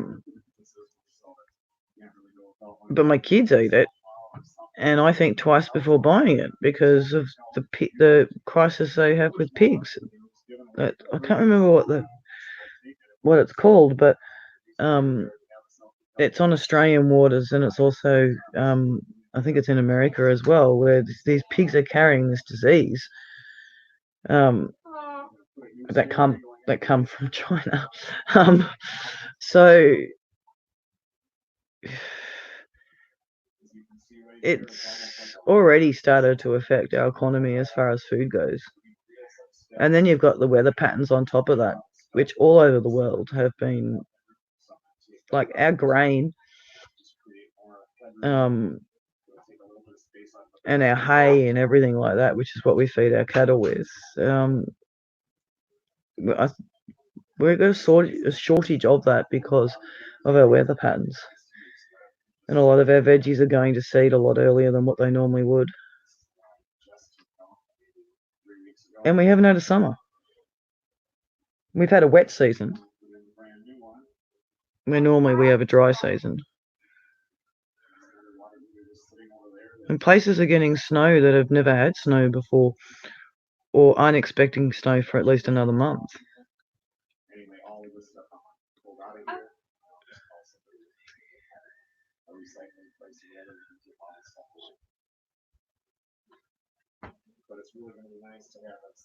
Yeah. Yep.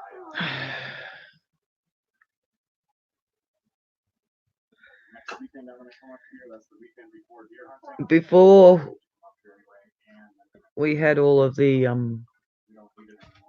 ability to ship stuff, you know, I'm not 100% sure, but I believe bartering is illegal. So a lot of us are going to have to supply our own. And I'm getting onto canning because though a lot of my veggies haven't done terribly well this summer, what I am getting hold of, I'm canning as much as possible. And look, it may never happen. I may never have to rely on that. But the more and more I look on what's going on, the more and more I'm thinking, the little people are the ones that are going to miss out. We're the ones that are going to suffer if something drastic happens. But anyway, I'll do that in a future video. Today we're just going to get a few things done around the house here, and the guys should be here pretty soon.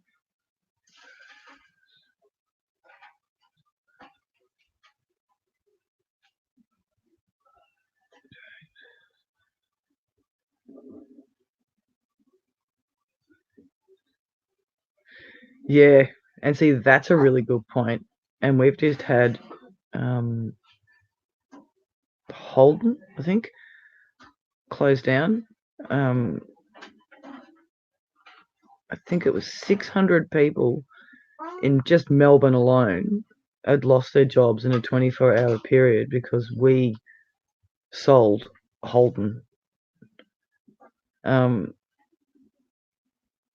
Which means that the parts will become really expensive and they'll come from China or they'll come from somewhere over in that area, because we won't be able to get parts for normal cars or tractors. That sounds funny, but you know what I mean. Australian owned stuff, because nothing's Australian owned anymore.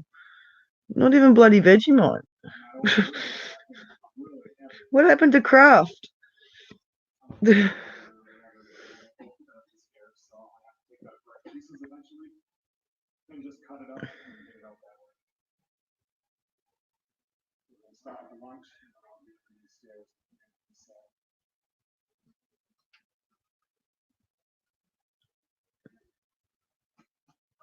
Yeah.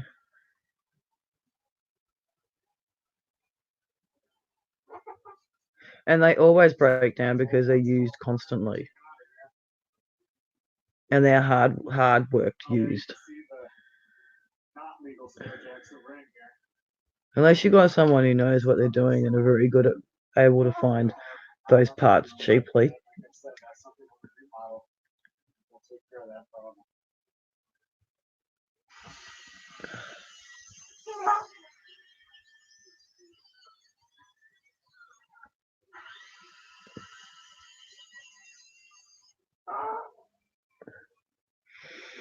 They just don't make things the way they used to.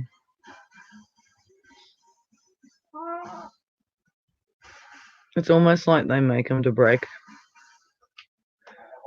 Because things are made out of bloody plastic. The garage door is all installed now. We did not get time to put in the automatic opener yet. That'll have to come at a later date. But at least we got this far. Like we've got a really, really old chainsaw. It's still going. And then we have one that we bought a couple of years ago that I think's needed service twice.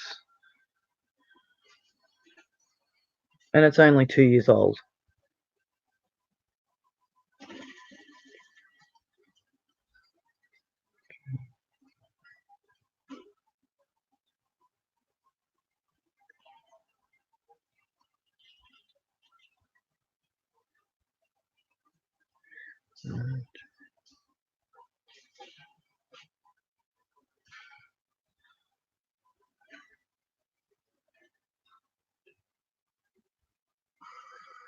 Yeah.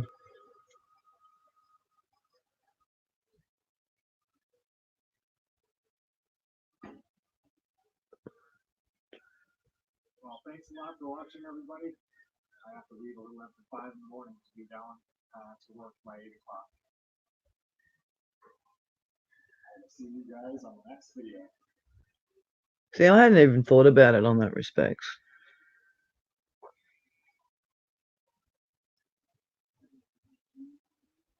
And a lot of us, like, what are we going to do if we have to go back to those old ways?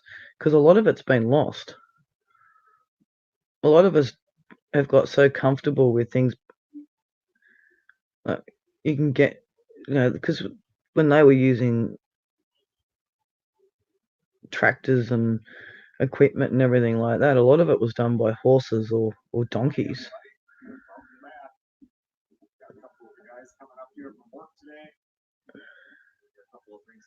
And cars, well, What do you think now? I hadn't even really thought about that. One of the things we're going to be working on today is the floors in this house are not real level. They kind of slope down to the right hand side right there. Because originally this house did not have a stairway that came from this main floor down there. It was from the outside. And when they cut Yeah. in, they did not do it. Oh. So, As a kid, when we used to go away up to Paynesville, which is in the Gippslands, they had this tractor. It was ancient. It was a dinosaur, and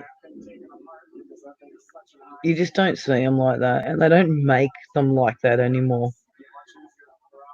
And a couple of months ago, I saw somebody who had one, and they've worked really hard to keep it going.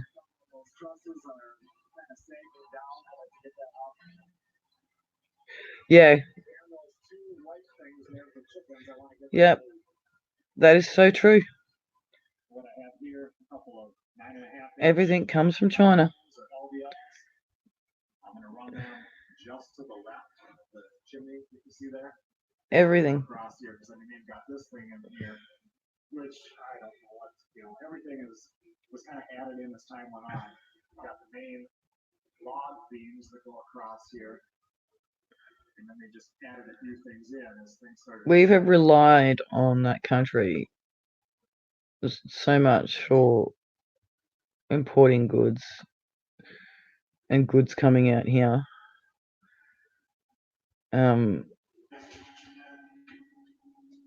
nothing really is Australian. Nothing made anymore.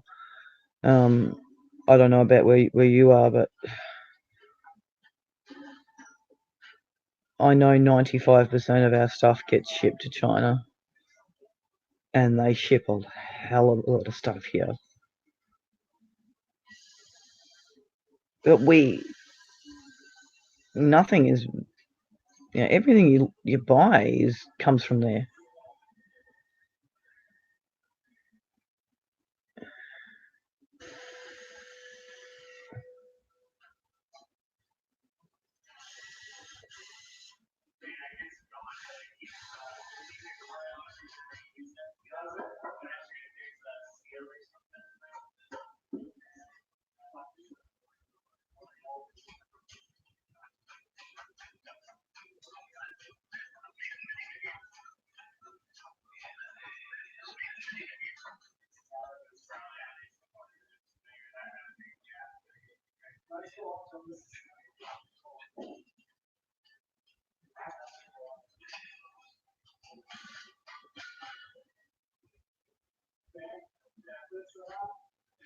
Yep.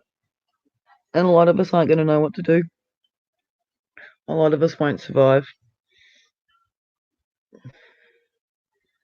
We rely so much on other stuff.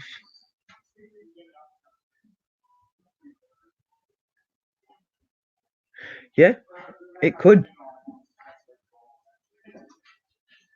It definitely could.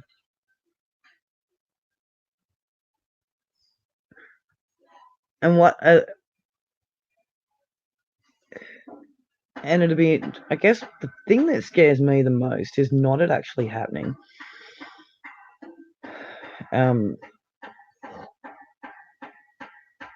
It's the fact that so many of us are unprepared, and the issues we have with mental health and drugs, and well, I know where I live in particular, drugs are a huge issue, and when you've got, in some ways, where do our drugs come from?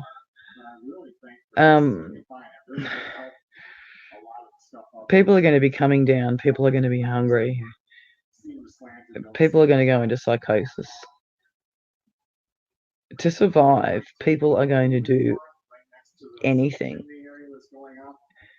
And I think that's what scares me more than everything else. I know that I've prepared enough for my family of 8 to probably make the next 3 months if anything had happened and it got to that point. But it scares me on how my neighbours would react. What would they do? Would they come burring into your house in a rage because they're starving? We already help our neighbours.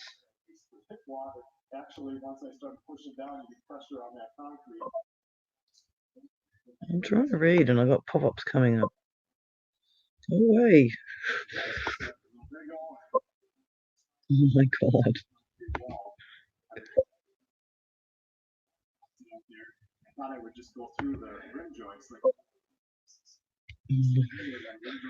Stop. Thank you.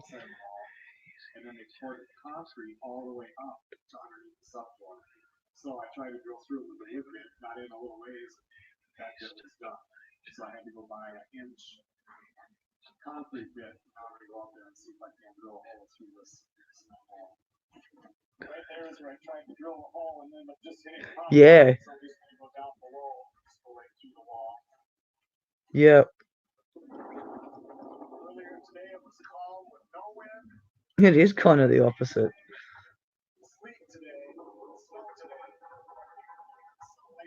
But it also shows how much we rely on other countries.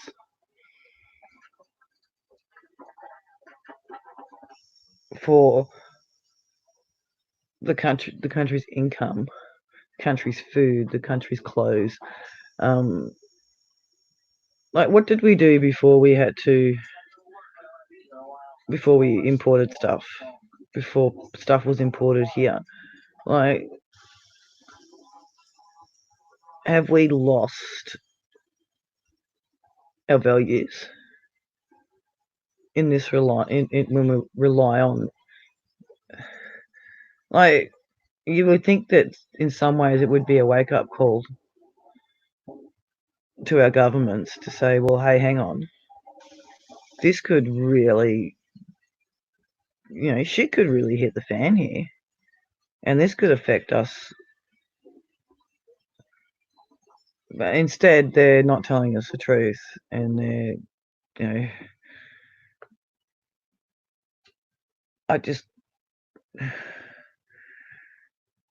I think about all those people that have been thrown in a hole and been burnt, and there's no name to some of the. Well, there'll be no name to these people. It's like they just don't care. And as we were discussing before, if they have any symptoms and they leave their front door, they shoot them.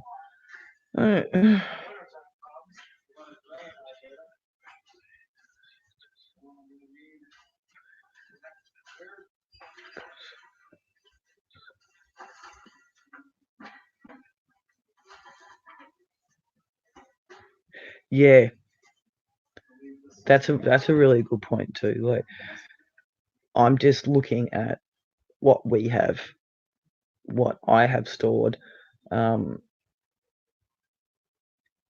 our diet would change dramatically, but hey, would survive. The kids mightn't like it, but I'm sure they'll eat anything if they're hungry. But it's not really family I have to worry about, it's my neighbours.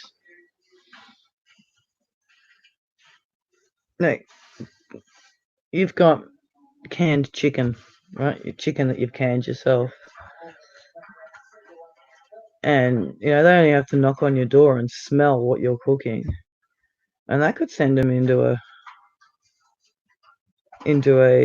spin. And they're things that I've sort of thought about on, how would you can supply your neighbours to a point, but at the end of the day, it's your own family that you really need to be looking after. And I haven't done enough prepping, and I'm aware of that. And that's something I'm doing tomorrow as well.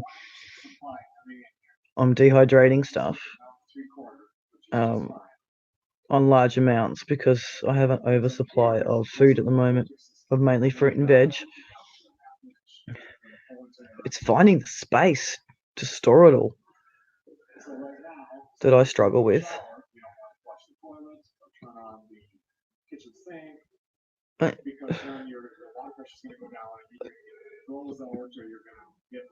you got to find a dry, cold place for some of these things. And the humidity in winter is not going to work. And the heat in summer is not going to work. So you've got to think logically on what you're going to store and how long you're going to store it for. We're also going to add a water softener because the water is so stained from so much iron in the water. And I think when we do that, I might put in a whole pressure tank and everything needs to be done. Just start everything from scratch. It wouldn't take that much to do it. Run the plumbing lines, and everything would be even pressured throughout the whole house. In one of these garages, I know I have some CPVC pipe. New ones.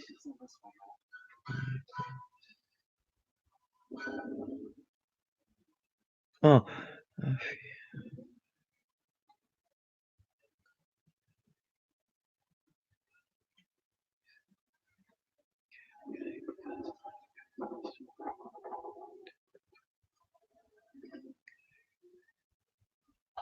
I have everything I need, but it's almost 8 o'clock. Really?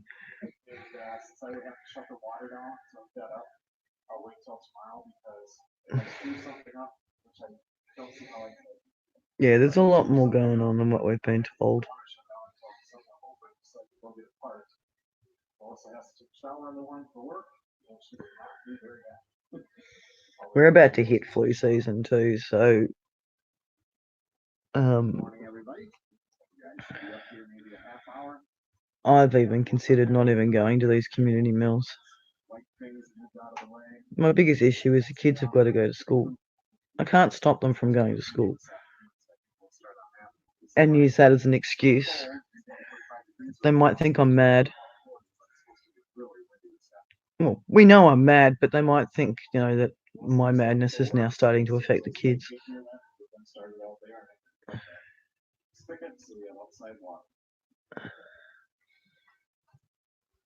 It's scary.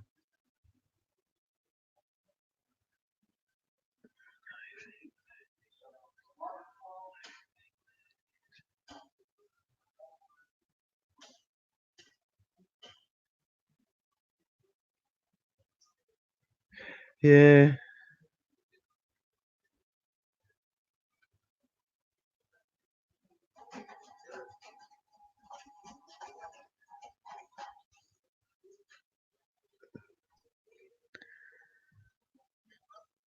Definitely different cultures and how they deal with things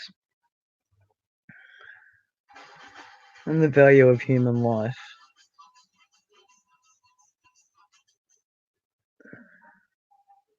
I guess, when I hear about these things being man-made, I also think about, is this population control? Because when AIDS came out in the 80s, I think it was the 80s, we were told it came from monkeys, and then we were told that it was man-made in a lab.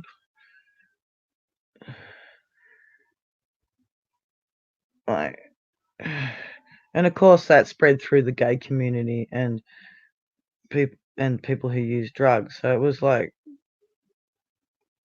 I don't know, population control of what we think or the government thinks are inappropriate behaviours in people.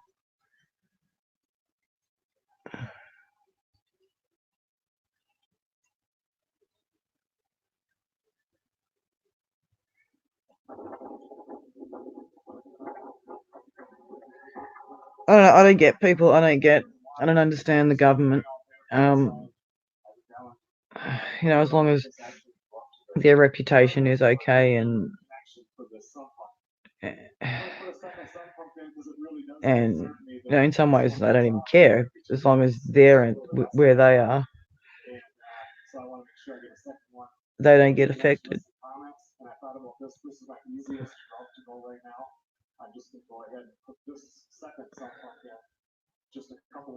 Oh, I've got to sit up. I'm getting pins and needles in my arm. Ow.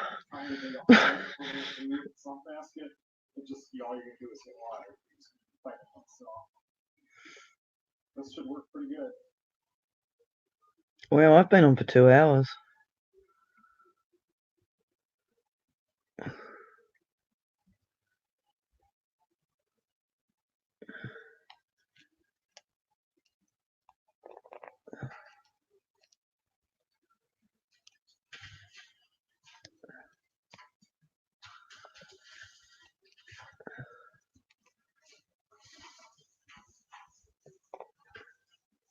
No wonder I want to smoke. I haven't had one for 2 hours. Nicotine withdrawal.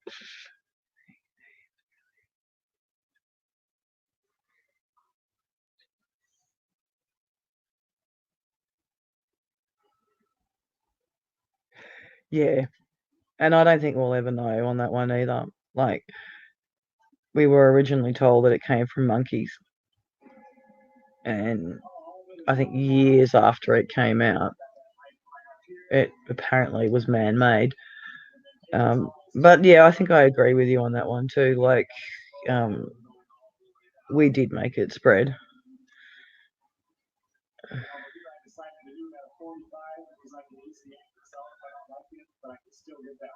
And not all viruses and diseases are made in a lab.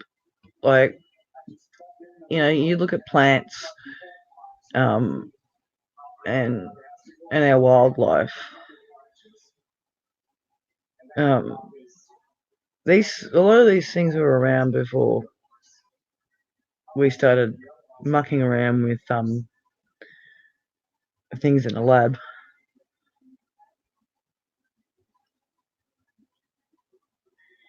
Now that's rubbing it in. I don't smoke in the house because of the kids. Now I really want one. But what I can do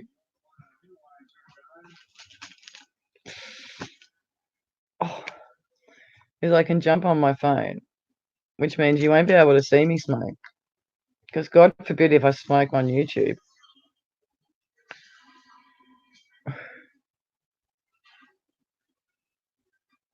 Yeah, and there's a few other people that I know that smoke on YouTube as well. But I'm not taking my laptop out there. But I can jump on my phone. The only horrible thing about it is that I hear myself. Here though, we'll have to wait for a little bit because we were using like an ice chipper to go down. I mean, there's just so much. The ground is Oh, look at that. And that fencing is down there about 12 inches. So if I just wait another week and go down, I'll just pull it right up right now. Oh, look at that. Down there about 12 inches. So if I just wait another week and go down, I'll just pull it right up. Oh, look at that. I'm going to turn the volume down on that because that is awful. I don't need to hear myself twice. Remake into some kind of furniture. I'll just stack them in the workshop barn there. I wanted to go through these myself. Well, maybe I can take my laptop. One of the things I'm doing today is jacking up the trusses in this workshop barn. I talked about that. I have such a diversity of people that I watch and that I talk to on YouTube. And some of the people seeing me smoke on YouTube could be horrified. I don't know how well you're going to see things. Ow! I guess I should take my lighter too.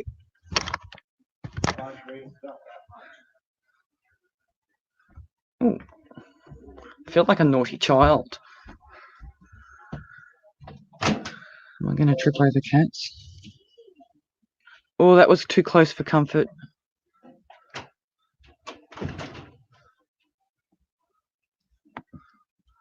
No, I don't smoke in the house because of the kids.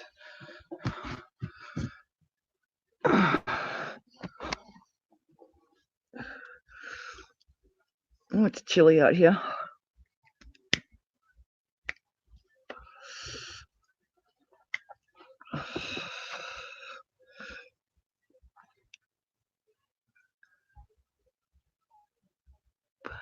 I can't get Streamlab on my phone. It's a different one.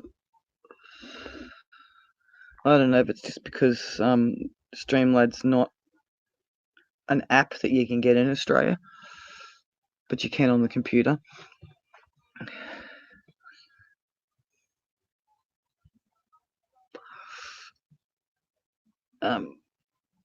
There's a different one that you can use to do lives on your phone, but it's horrible. Like, you can't see the chat. It doesn't move down. Like, you've got to constantly keep moving the chat down. And I have a hard time reading at the best of times because of my dyslexia without having to stuff around with moving the chat all the time.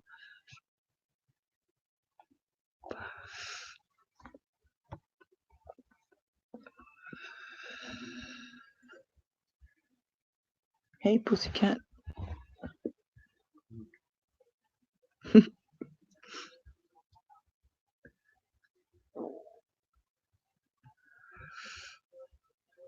I don't know if you can see the cat. No, you're not going to be able to see it. I have 12 cats.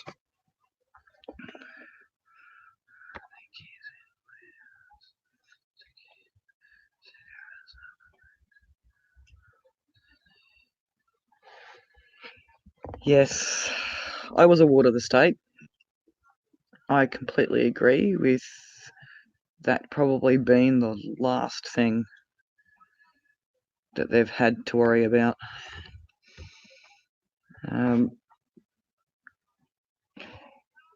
Yeah.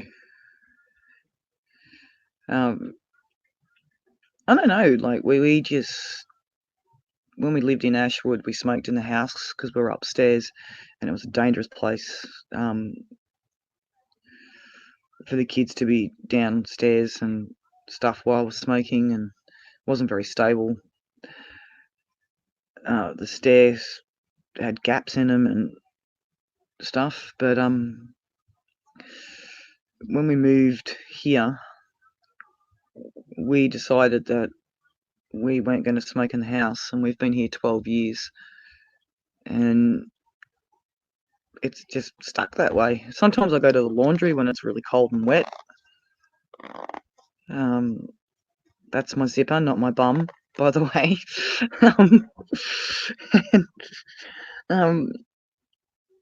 Yeah, but even in the foster home, my foster mum didn't smoke, and I was one of the lucky ones because I stayed with my foster mum from the age of 4.5 to 16, where my brother was moved from place to place, to institutions, to boys' prisons, because he had uncontrollable behaviour and no one had the time for him.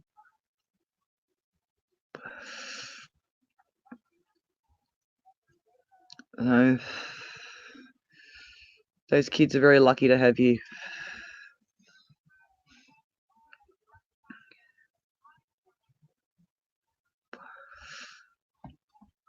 We would foster, but I have 5 of my own, and 3 of them are autistic, so my hands are kind of full.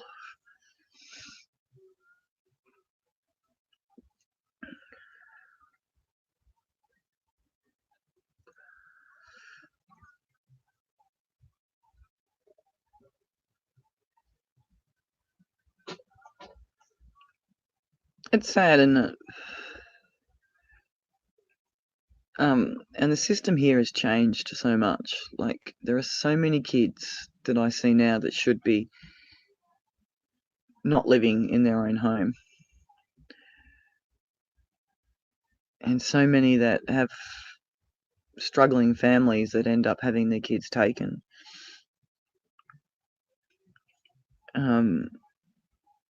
Where all they really need is a bit of help, but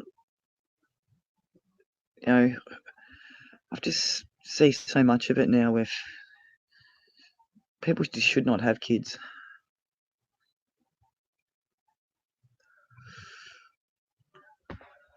And you know what? While I'm out here, I'm probably going to have 2.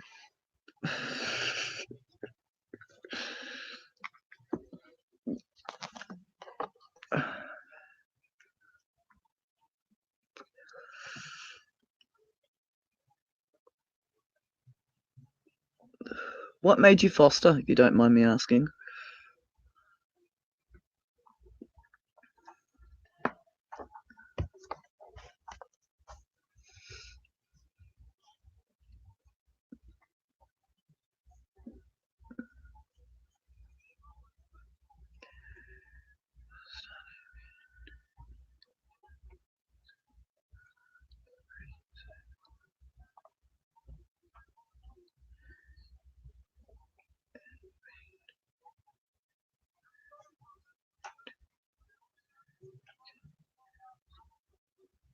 Okay.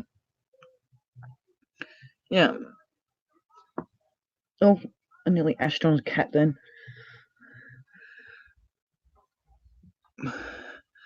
I went into foster care at the age of 2.5. Spent 6 months in the children's hospital because I was extremely malnourished. Didn't have couldn't walk or anything because I just didn't have the strength.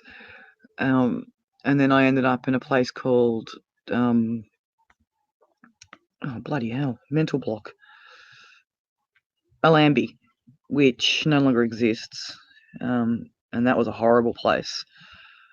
I woke up.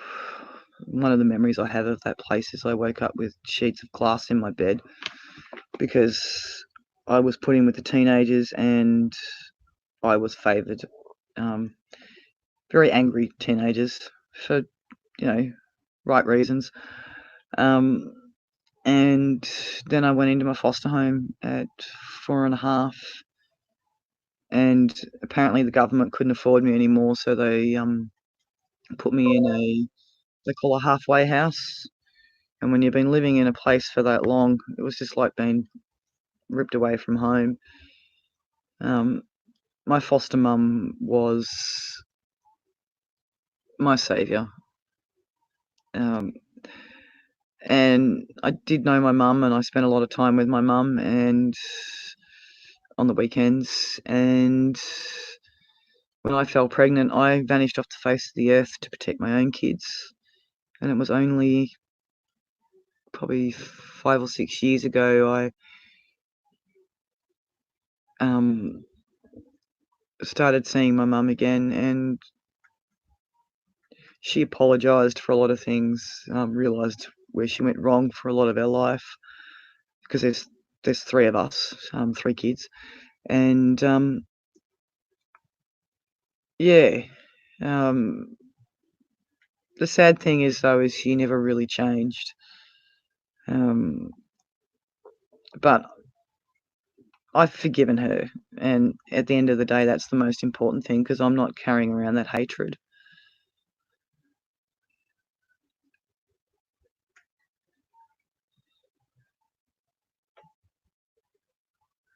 Oh, see, adoption in Australia is really difficult. You can foster long term, you can foster, and they're your kid, but the government still owns them. They still make a lot of decisions for them. But in Australia, adoption's difficult. You'll have to adopt overseas and then bring them into Australia, which is stupid. There would be so much less horrifying things that those kids have to see or go through if they could just be adopted.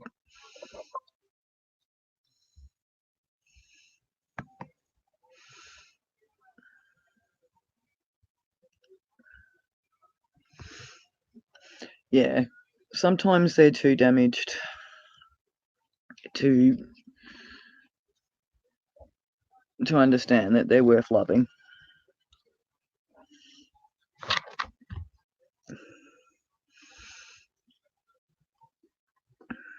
But I don't understand the adoption services here. I know a lot of people who want kids who can't, and are trying to adopt, and their only option they've really got is foster care.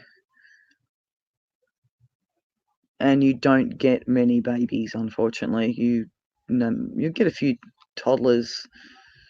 You get a lot of teenagers, but normally by then they're pretty damaged.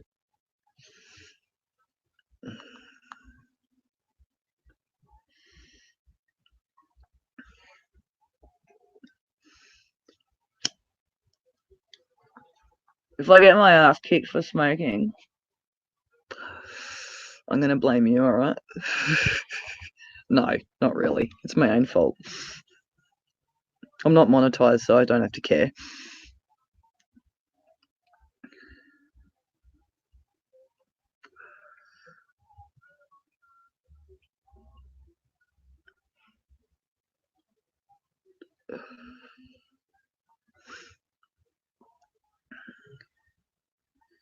I had a friend's kid, which wasn't really a friend. This particular child was my oldest daughter's close friend. And she came and stayed with us for a little while, and we ended up having her for 6 weeks. And I was shocked. This kid didn't even know what a broccoli was. She was 12 years old and has never eaten a broccoli.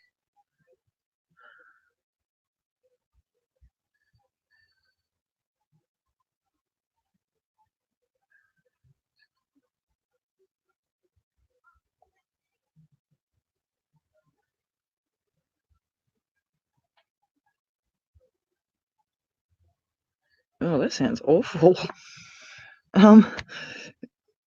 And after 6 weeks of her staying with us, her mum finally rang us up and said, so is my daughter ever going to come home? And it was a real tie for me because she didn't want to, but she knew she had to out of fear. Eventually, all 8 kids got taken off her and was given to the stepfather and the father of some of the kids. And then he had all 8 of them for 12 months and then passed away in his sleep. I think he got bitten by, he had something wrong with his leg, and it was like poisoned, so they're pretty sure that he got bitten by something and it just killed him. And my 15-year-old daughter, at the time she was in grade 1 or grade 2, was friends with one of the other daughters of the same person. And it was devastating for them. Absolutely devastating.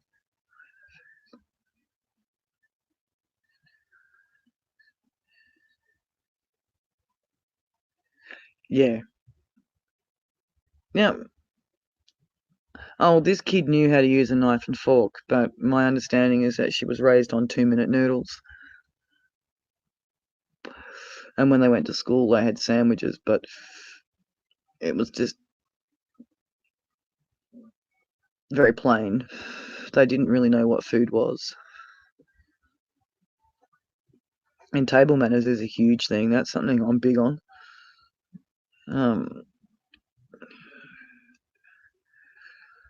Something that I think we've lost. I think manners in general is something we've lost.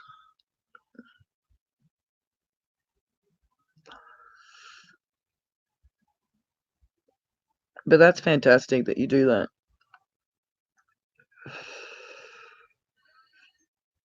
Because sometimes finding the right home for these kids, like what I just read from you before, like that's disgusting.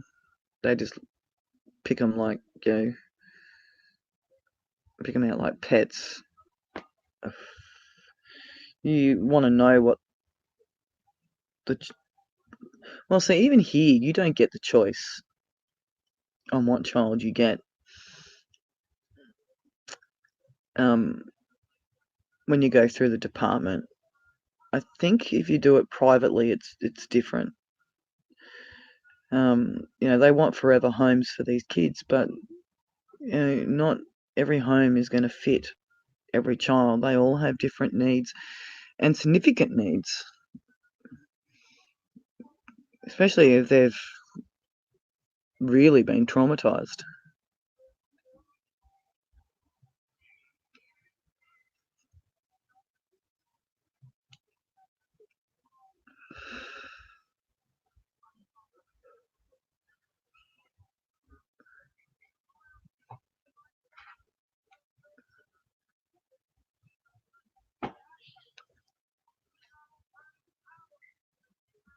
I can hear the geese.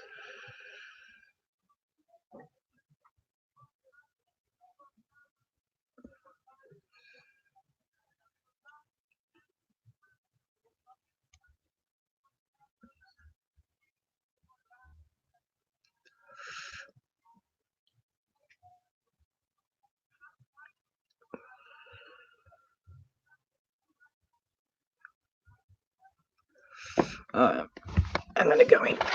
Oh, nearly dropped the laptop.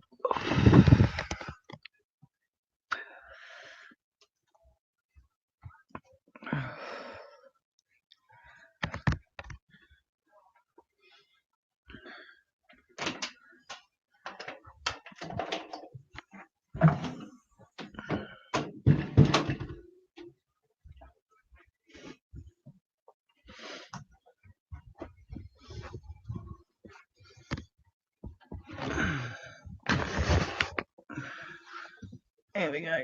Welcome to my laundry. It's not my laundry, it's my lounge room, but it looks like a laundry mat. Good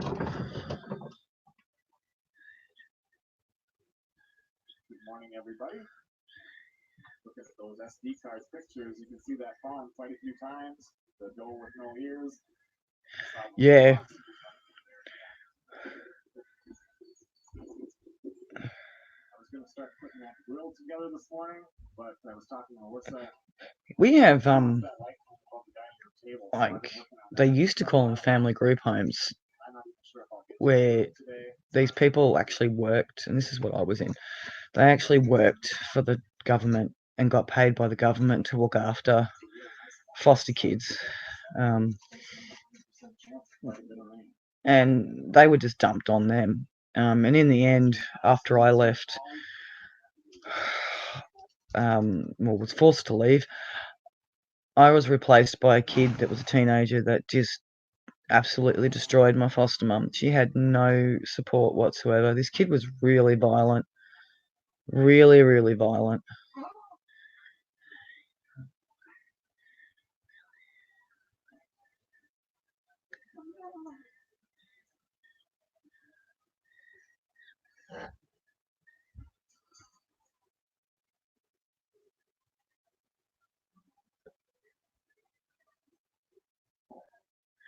Oh.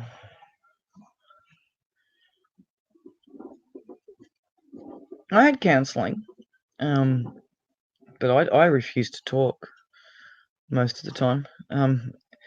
And I can't remember his name, but he was a famous counsellor, and he apparently vanished off the face of the earth. He just, no one knew what happened to him. That's what we were told. Like, we don't actually know if that's true or not. But that poor kid, it should be a gradual process, and they should be able to, they should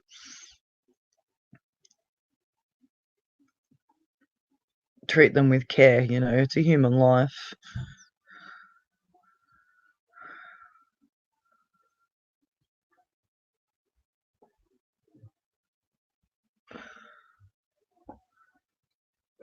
We have facilities here for young children with mental health issues, but we don't have hospitals as far as I know. We have things for teenagers. We have areas where they can go get counselling. But I've discussed this earlier in the video. Our mental health system's very broken.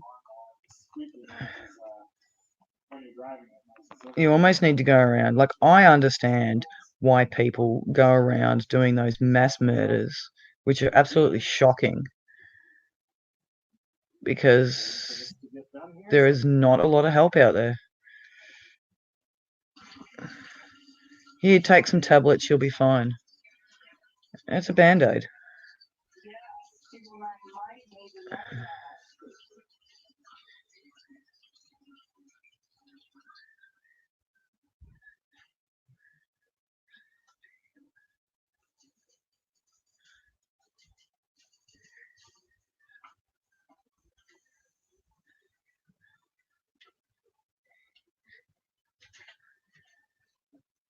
Oh, it's good that he's back with you.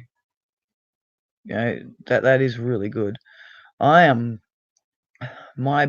foster mum requested my brother.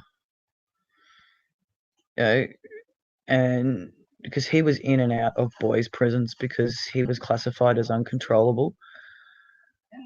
And she requested him. She actually said, you know, can we try and keep the family unit together? And their whole purpose for not sending him back, or not sending him to my foster mum to be with as a family unit, was because he would have been dangerous to my mental health. This was a 6-year-old boy who just needed to be loved and shown that he was worth love. And now, that's all he knows. That's all he knows. He's in and out of prison. Like, I've caught up with him about 12 months ago. I did have to remove him from my household because he was very much off his face and acting erratically around my children. So I have had to sadly tell him, you cannot come back like that. And he hasn't come back since, and he lives a life basically on the streets, traveling from person to person, using drugs and alcohol and acting like a 15-year-old immature child, but he doesn't know any different because he spent his whole life in and out of prison, even when he was a boy. And I have to protect my own kids. I will see you guys on the next video.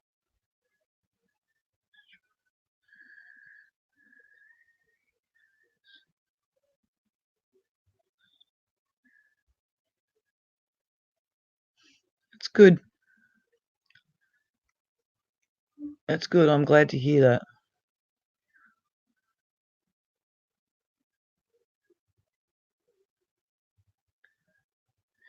Yeah. Hello, everyone. Yeah. They don't give them a next step.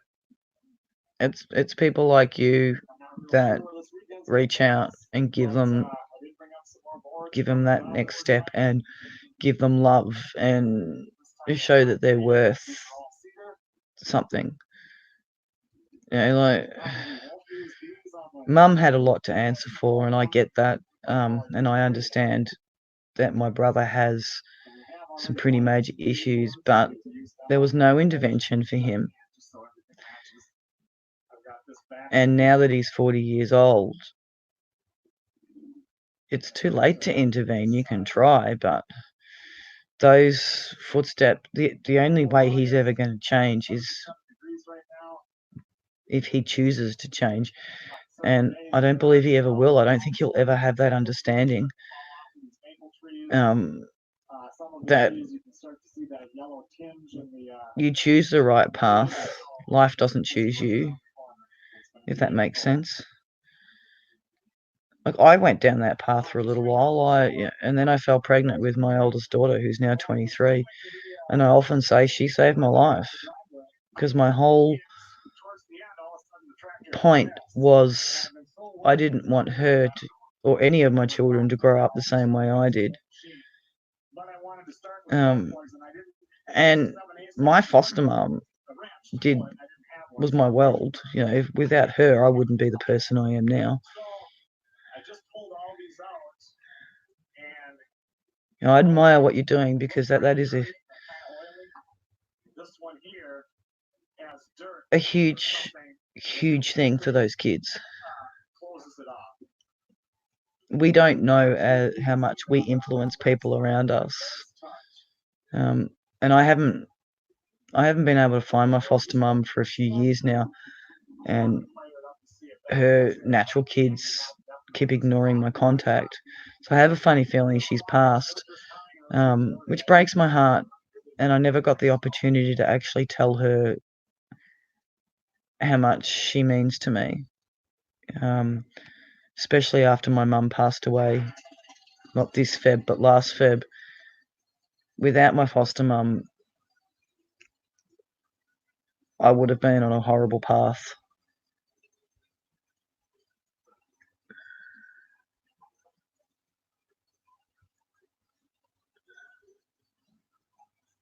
Just like brand new, doesn't miss anymore. I'm so happy that's all it was.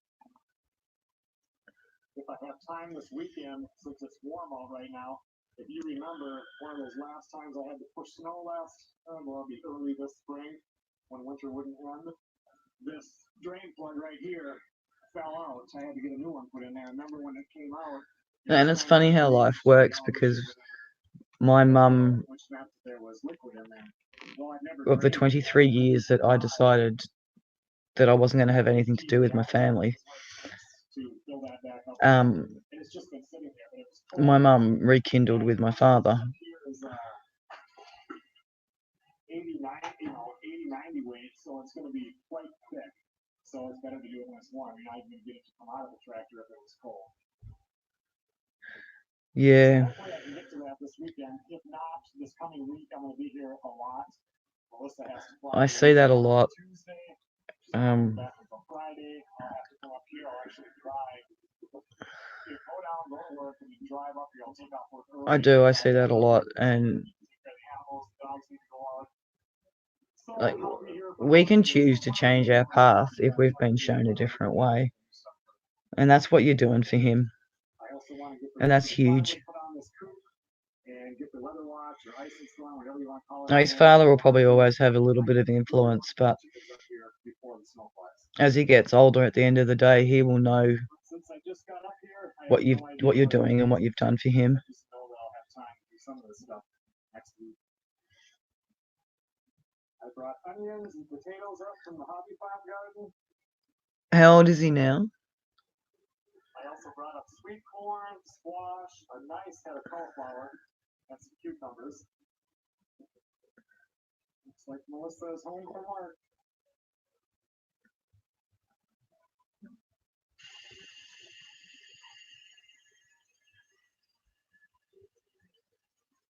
Yeah, I have an 11-year-old boy, very impressionable Mashed potatoes and corn on the cob. time of their life.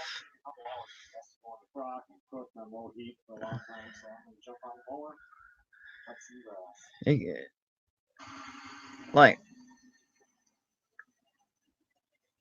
I can see my son going two ways, and I guess I'm pretty hard on him in some ways because I won't put up with the way he speaks to me sometimes. You know, and it's not about me being his mother; it's about the way you treat women. Um, and the outside world of him trying to fit in, find a place to fit in, because he is autistic as well. He's high functioning autistic.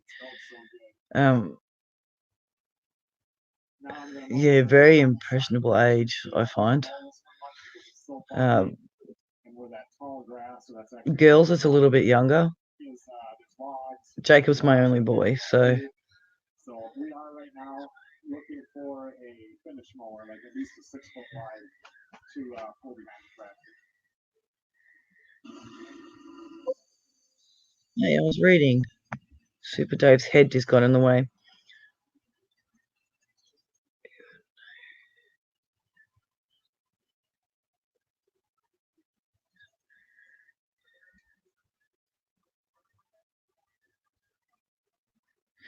That's great. That's good. That is amazing.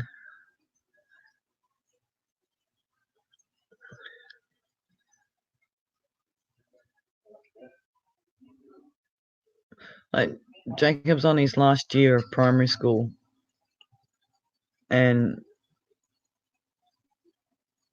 I don't know, is it wrong of me to be more worried about how he's going to survive in society and the pressures on men than it is more than the girls?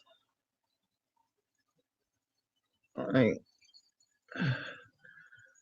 get me wrong, I love their father dearly, but he's not exactly the most stable father figure, and it concerns me that he, as a man, how he is going to cope.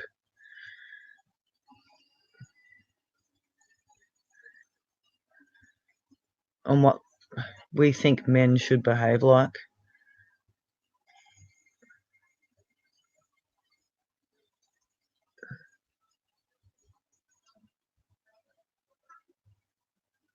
Because I want him to be a sensitive person. I want him to be allowed to feel his emotions.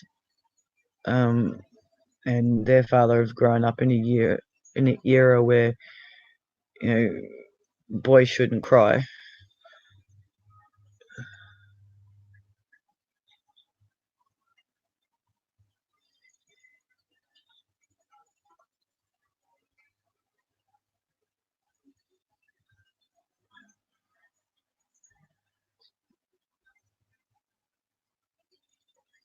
Yeah. Yeah.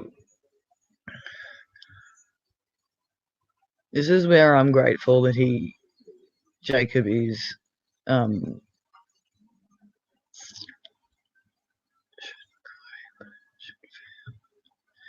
yeah, yeah, there's a place and a time to cry. I don't want him to be what we call a la-la, but, I want he shouldn't ignore his emotions just because he's a man. He's allowed to be upset. He's allowed to be angry. He's allowed to feel sad. And we've worked so hard on all these years on teaching him face expressions and what this emotion means and everything like that. And then you can't just take that away from him and then turn around and say he's not allowed to feel them. And I don't know. It's like I don't want him to be a wuss, but I want him to be allowed to feel those emotions in an appropriate way and still feel like he's a man. And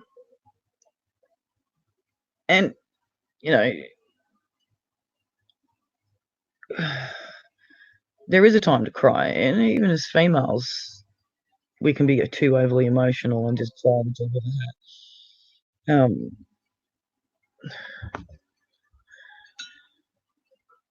But I think we confuse those emotions to being weak, where actually those emotions can actually make us quite strong. And I think men should be allowed to feel.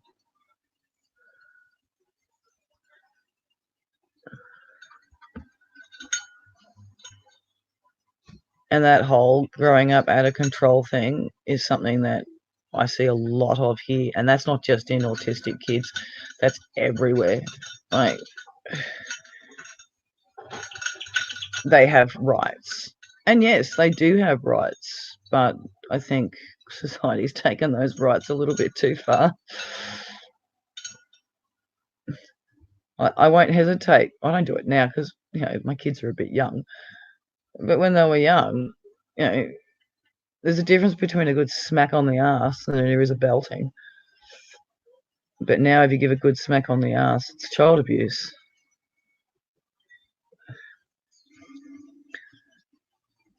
Sometimes I think kids need a good smack on the ass. We've lost respect.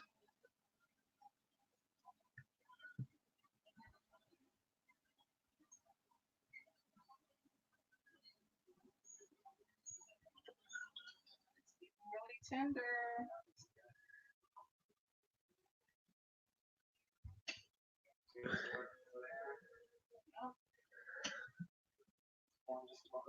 Like, I don't think it's different for just my kids because they go to special schools, so they do deal with things a lot differently. But I don't believe they're even allowed to give kids detention after school anymore. God, I must have been a naughty child because I was in detention all the time, especially in high school. Though I did say what was on my mind.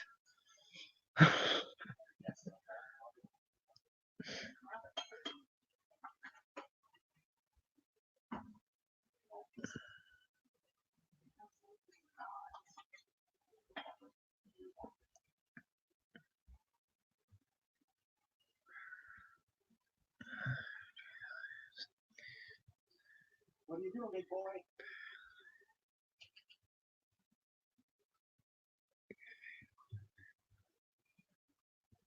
Oh, it's going to be dark pretty soon. Yes. Yeah. Children definitely have rights, but I think we've taken it a bit too far. Like, I'm pretty, like, I'll never forget the argument I had with my 15-year-old, who is also autistic. She wanted to go do something, and I said no, and she chucked the massivest temper tantrum, and I can't remember exactly what it was that I said, but I said something and she turns around and tells me that that's child abuse and she's going to ring the department. Well, in my frustration and because of my past, I just turned around and I said, well, here you go, here's the phone. And it was all over me not letting her go somewhere. This weekend, right down the side of the barn, get rid of that whole structure right there. See how hard it is to push that over. She said she's been looking out the window every morning when she gets up, and she hasn't seen any deer. So it'll be interesting to see if there's any other target. I'll tell you this much: the mosquitoes are still here and they're still biting.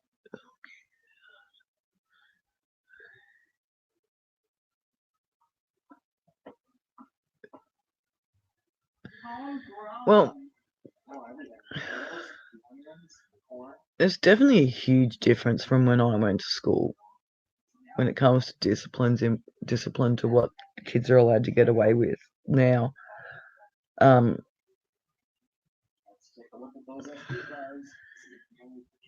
Like I nearly got expelled a couple of times from school.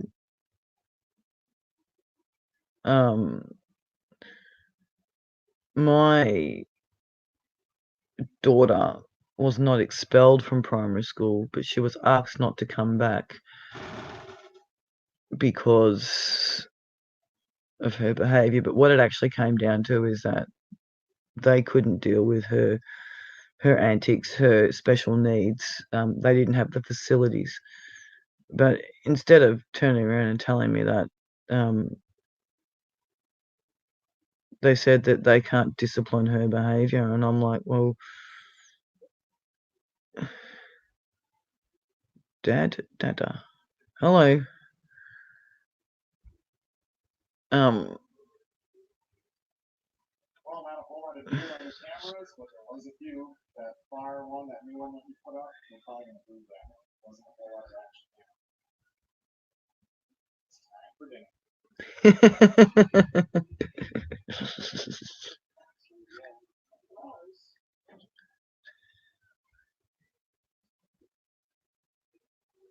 Okay, everyone. Well, it's a little after 10:30. Melissa and I have just been in there watching a show called Yeah. Weird. We are getting better over here too. We have what we call community schools for children that don't quite fit into the local schools. I'm not a big fan of the education system anyway. Not all children fit in the same box.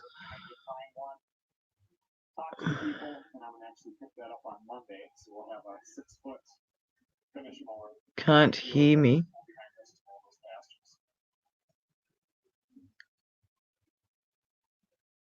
Oh, okay. I was in here looking at this. That's the drain plug I have to pull to drop all the oil out of the gearbox down here. So I do not have. Is that better? Those bolts. That's an inch and a quarter. I would have one at the hobby farm house. I don't have one here. Somebody told me a socket for that. I'd like to. We're coming out of summer.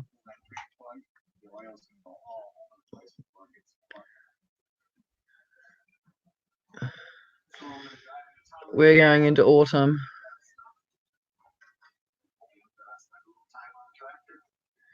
You're welcome. And thank you for sitting here listening to me babble. And I hope you have a good weekend too.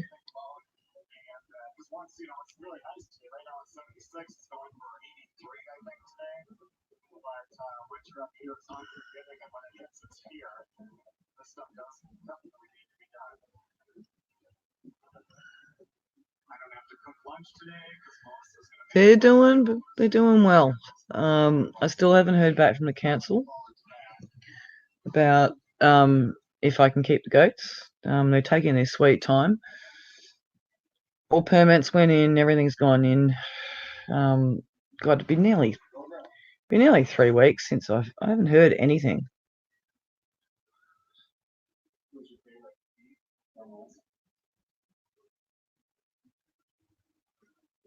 Thank you.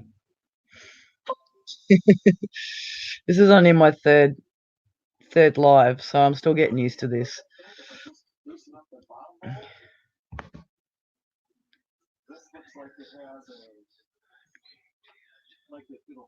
You're new to my channel, okay. Well, I live in Australia, in Victoria, on the edges of Melbourne. We call it, well, I call it Melbourne suburbia. I live on half an acre. I have ducks, geese, chickens, rabbits, goats. I have 9 parrots. I have 5 kids. 3 are on the spectrum. And we have a lot of mental health issues in the family. Does that wrap it up? Do you need any more? Oh, and I homestead. I try and grow my own veggies and prep, because I believe there are bigger things to come. And though God is a big God, I don't think this world will be able to keep on going the way it's going and sustain itself.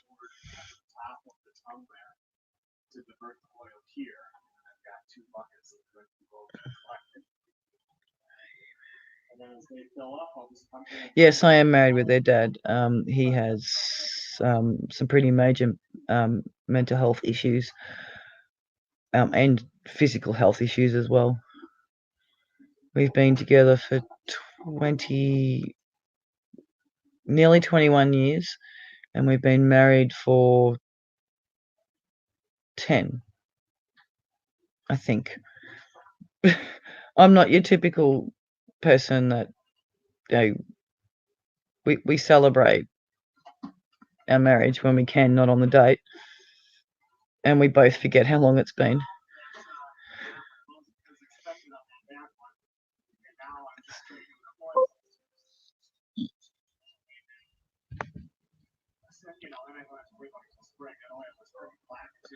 Sounds keeps cutting out. I don't know what that is. Why does my sound keep cutting out? Hang on. Let me look at that.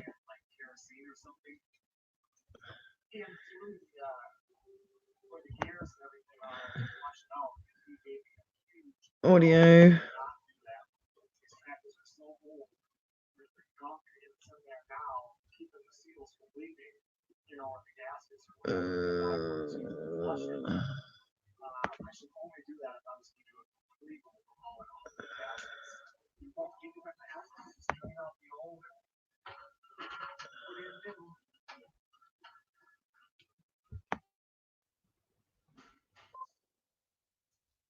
Let's see if that fixes it. Is that better?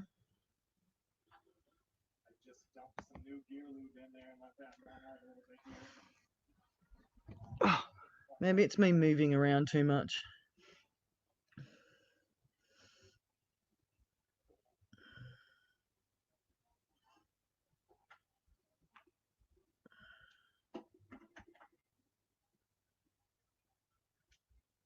No, I don't want to mute the mic.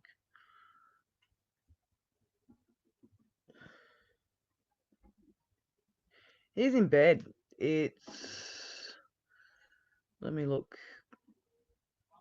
It's 2 a.m. in the morning where I am.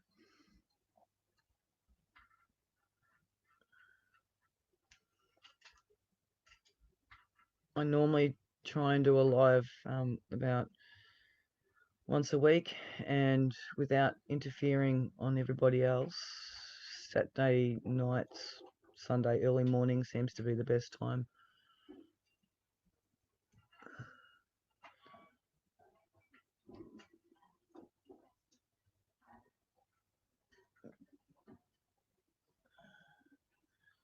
Let me turn the TV down, maybe that'll help.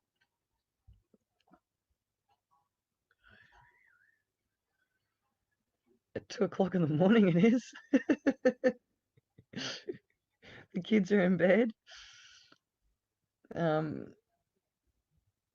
think my neighbours have had too much to drink during the day.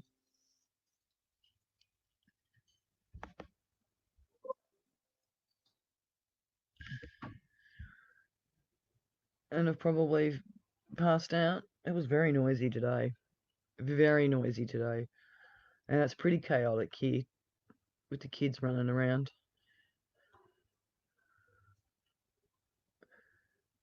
When we first moved here, it was very much country. But now we've had a lot of things, a lot of growth around us, and this is why we need to move.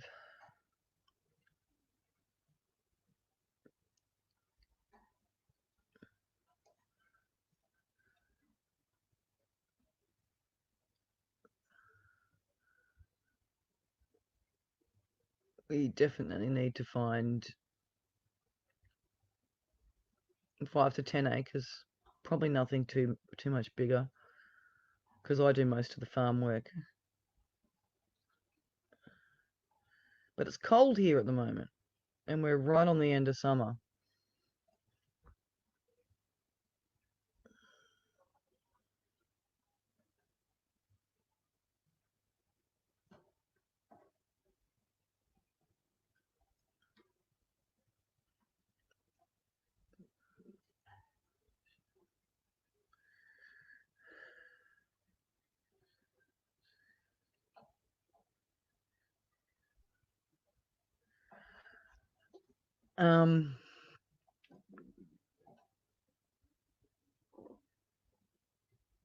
Yes and no. It was when we first moved here, it was a pretty rough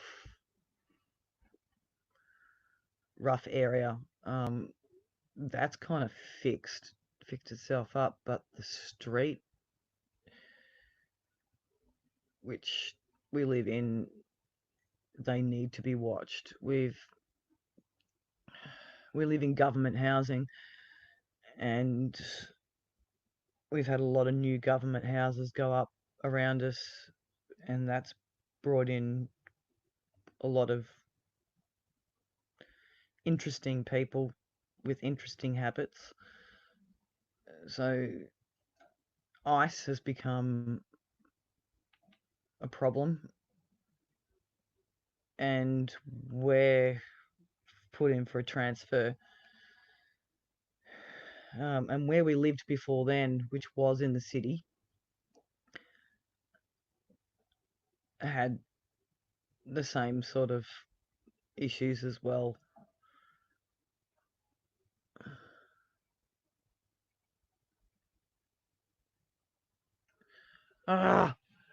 What's going on with my mic? Yes and no. My street has some drug problems in it, where it didn't when we first moved in.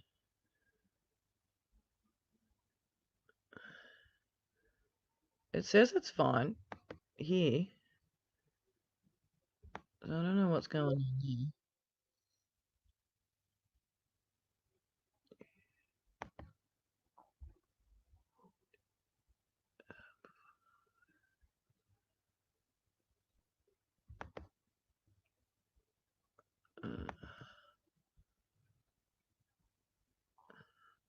Not sure what's going on.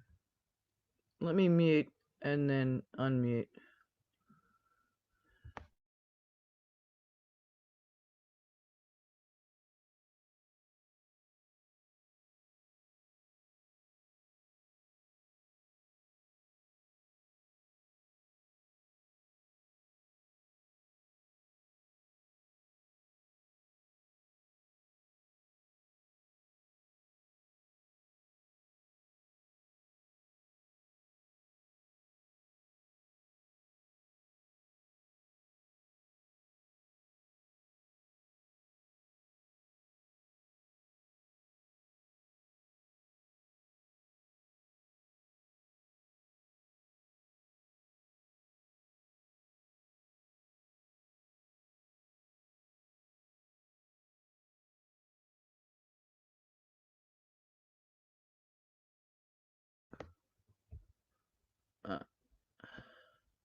I will find the right one. Try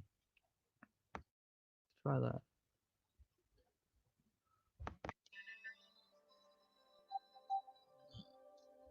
Don't hear anything.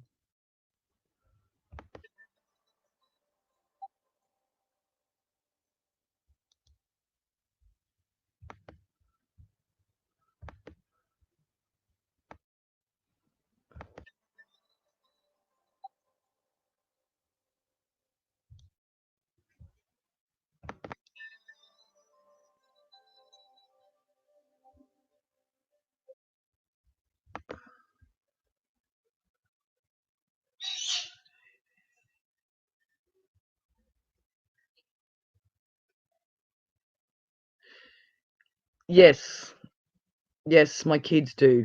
I do go out there and help them or watch them because we do have drugs on the street.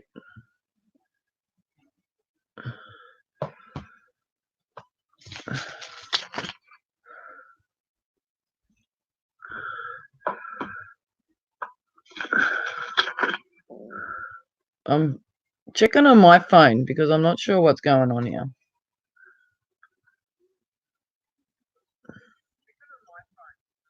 But there's a delay.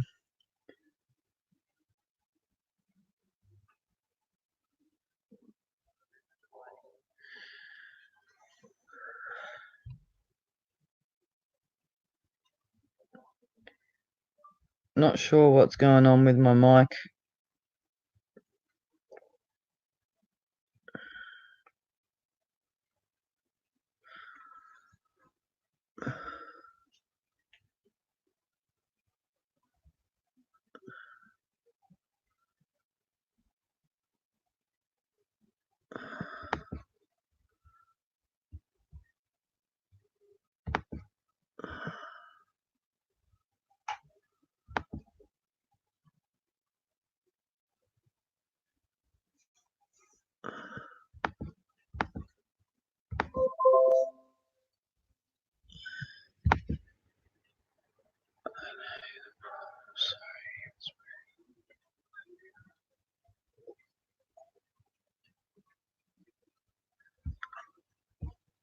Oh, okay. Oh, my light just turned off. Hang on.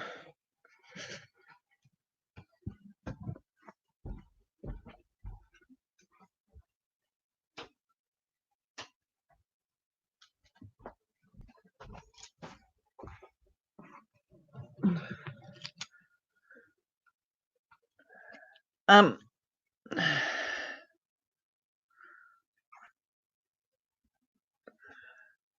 I have a lot of drugs that go on in my street. Oh, now you can hear me double. Um, so when I first lived here, it wasn't such an issue, but now there's a lot of growth in the area. It's become an issue. So I do have to watch the kids, but the kids spend a lot more time out with me with the animals than they do out on the street. Now, can you hear me now, or am I talking to myself again?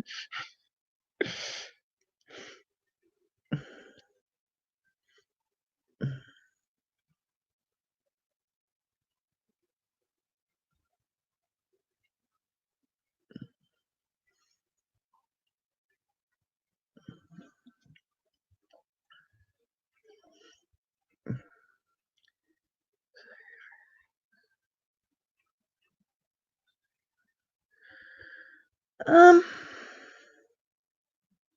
no, not everyone. Um, we have a few issues with a couple of the families. As their kids have grown, they've brought ice into the street. So not everyone in the street is on drugs, and not everybody in the suburb or the town is on drugs, but it is becoming a problem. So when you've got teenage kids,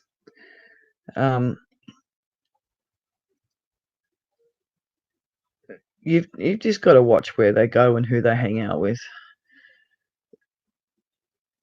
It's not a quiet street anymore. It does come with its problems.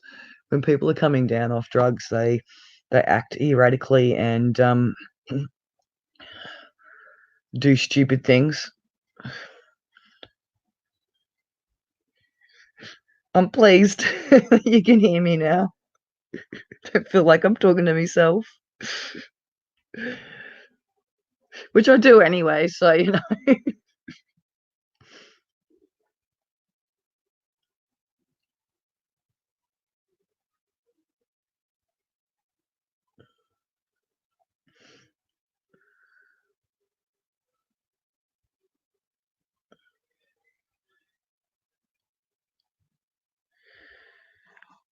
Well, you know, when you got like 2, 3 o'clock in the morning and you've got someone screaming on the top of their lungs and they're fighting over who took whose drugs, it becomes kind of pretty obvious on who's on drugs and who's not.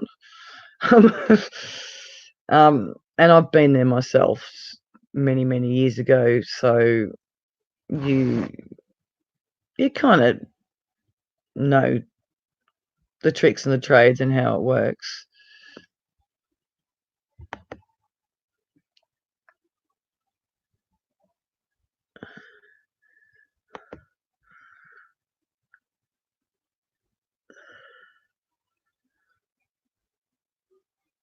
You know, when you got a 21-year-old guy just trying to smash the door in and screaming out, "Give me my drugs," it's kind of obvious.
No, they're not.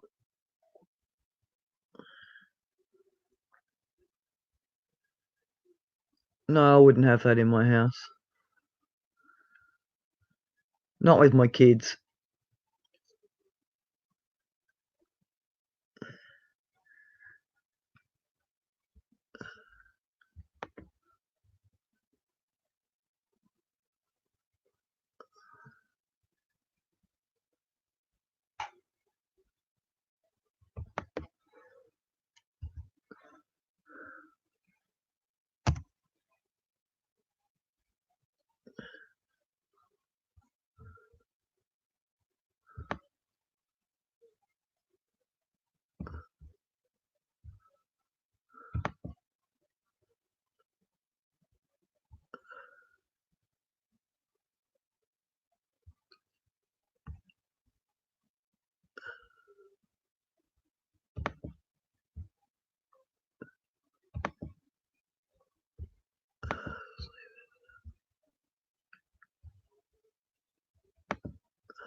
No, the person that that I'm talking about lives up my street.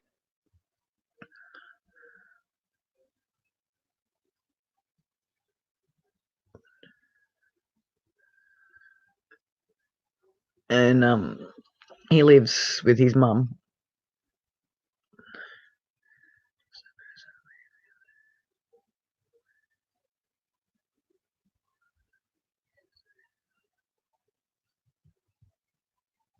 Yeah, it when you have teenage kids, you end up with a lot of teenagers in your house um, come visit your kids, and I well, I used to with the older two. I don't so much now. Um, and they live a few houses up from me, and they constantly have teenage kids going up there, and they live with their mum and their sister, um, and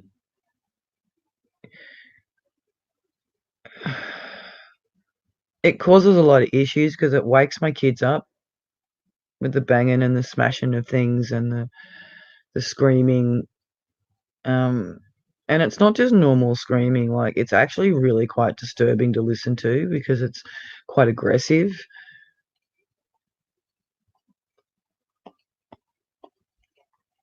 And I'm sure that it's more than just ice. Well, I know there's other drugs involved. Um, but it's been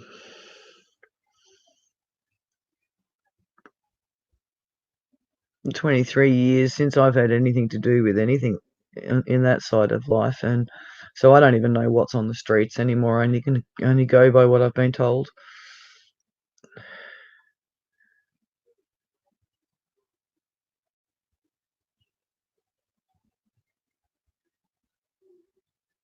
But it's distressing listening to a 21-year-old man lose his shit.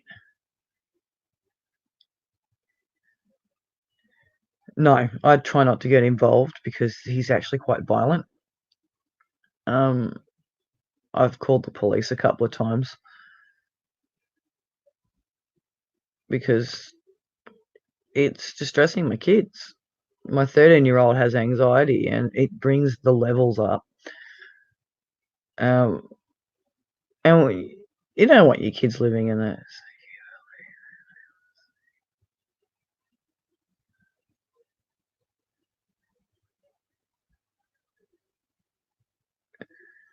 So you believe what people say about us?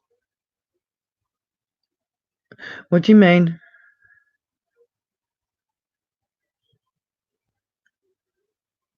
I don't understand what you mean by that. Um, no, I don't believe what people say about others. But when it's right in your face and it's obvious, um, it it can be no, it's obvious, especially when you've been there yourself. And I do know the family. I did used to speak to the family on a regular basis. No, I'm not a fan of rumors. I'm I'm not some I'm not in high school anymore. Why do you ask?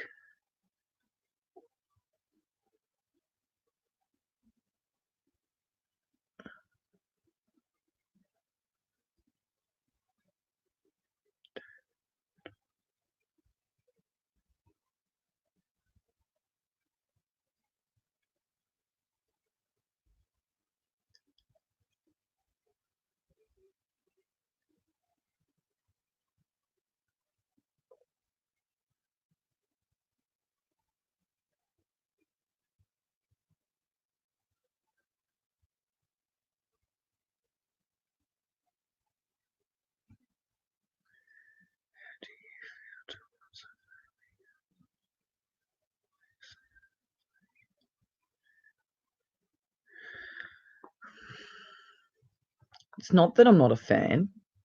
Um,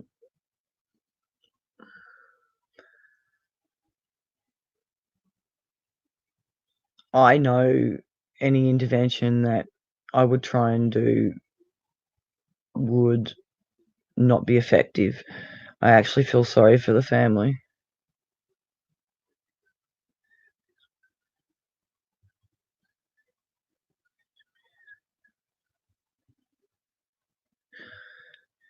Oh, okay. Um,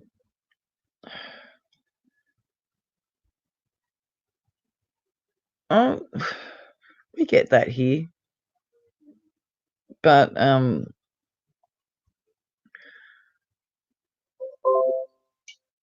it's worse in the warmer months than it is in winter. Um, no, it's not so much that I'm not a fan of the family. I just like I pray for the family quite a bit. I just find that it does make it feel like not a safe place to live. Um, it can be really distressing to the kids. And I have had instances where I've walked out of my own house to go to another neighbour to get my father or to pick up one of my kids from somewhere, and I've been verbally abused um, for no apparent reason. So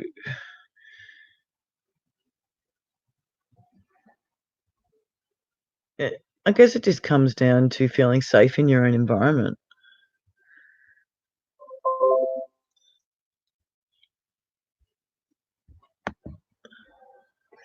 which I think is important for any family.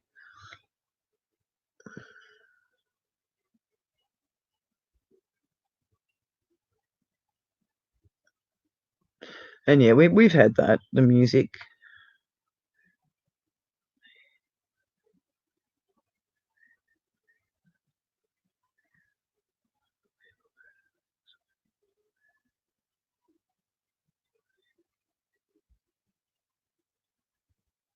Yeah, that is true.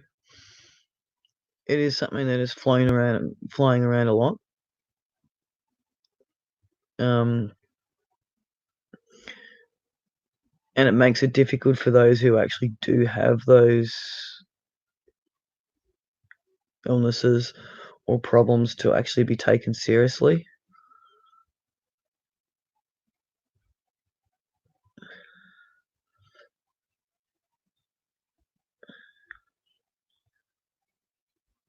Um, but they are real. They are definitely real. And our mental health system is definitely broken. They don't help a lot of these people. But it is flying around a lot. Like it is a lot. It is easy to turn around and say, "Oh, that person has anxiety." Um, so you are correct in that way.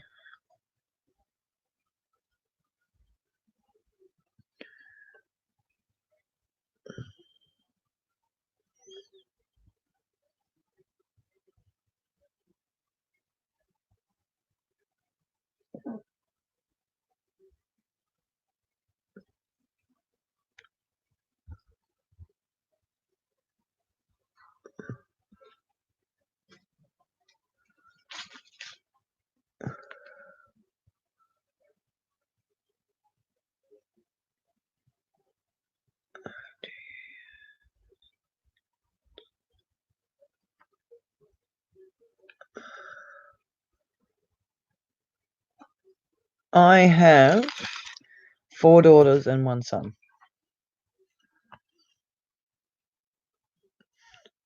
And 4 of my kids are still at home.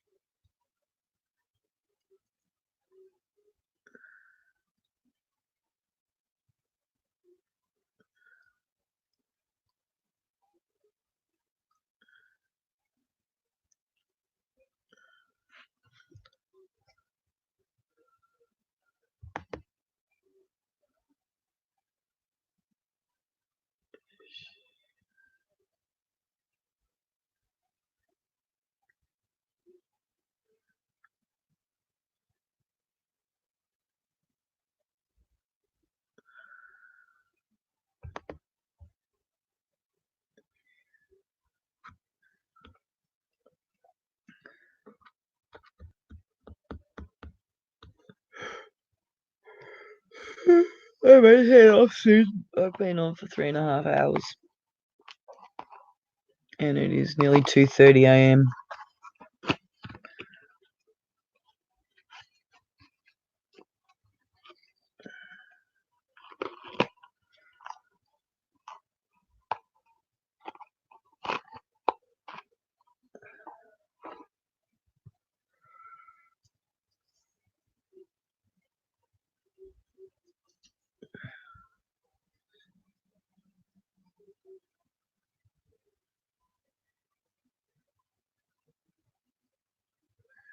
Are you friends with people?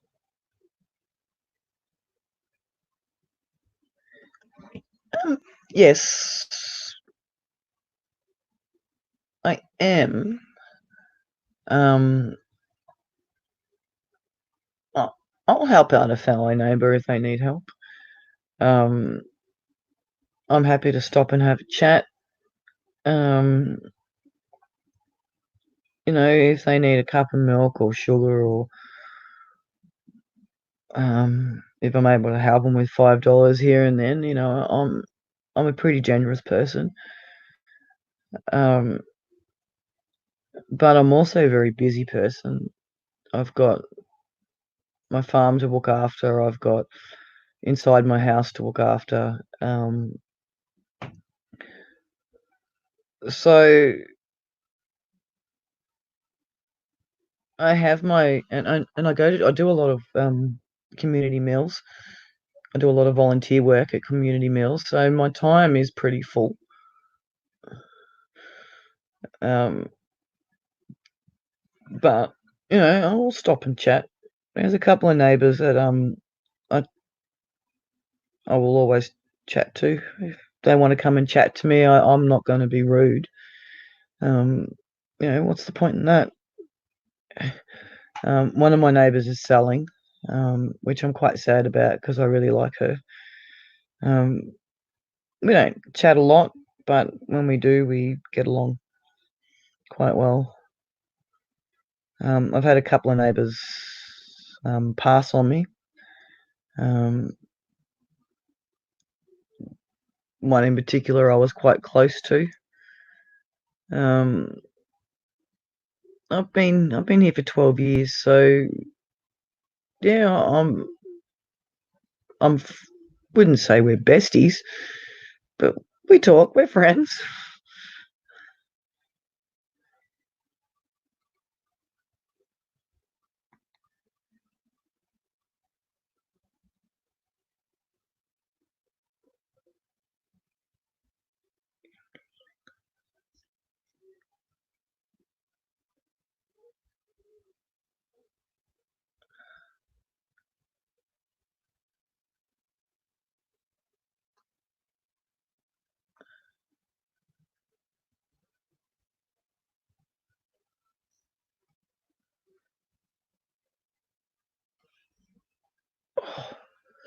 My shoulder's hurting tonight.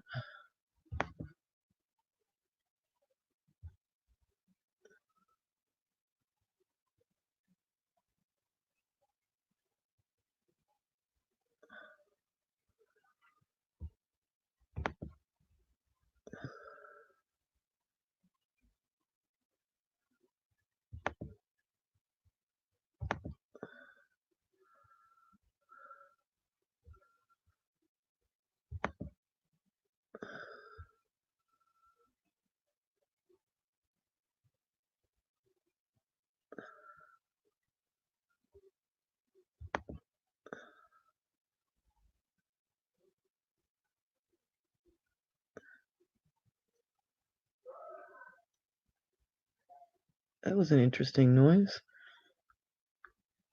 It was a mixture of a duck and a cat. I don't know if you heard that.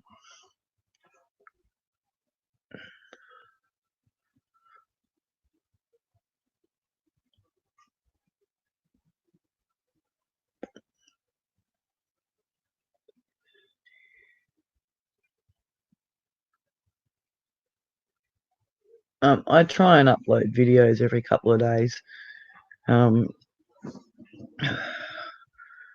I've had some health issues, so I haven't I've only just really got back on board with videos. And I'm trying to do a live once a week.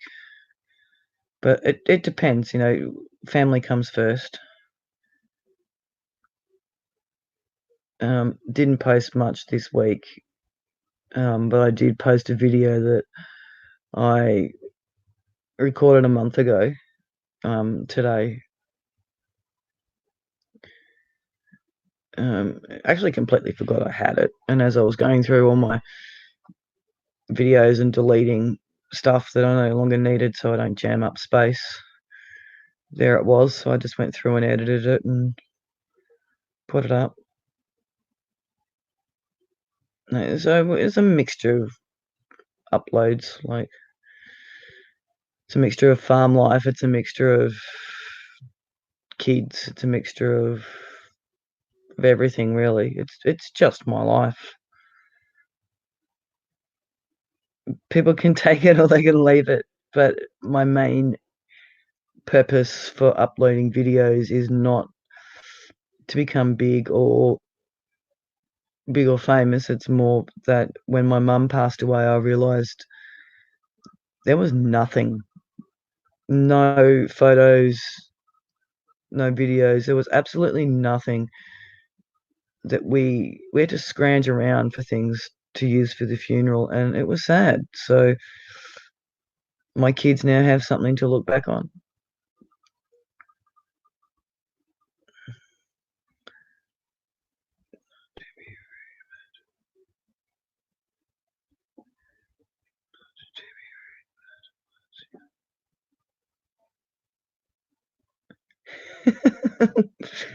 Okay. It's not something I've been asked in a while. I'm female, as you've probably gathered. I look like shit at the moment, so I probably look like a male. Um, and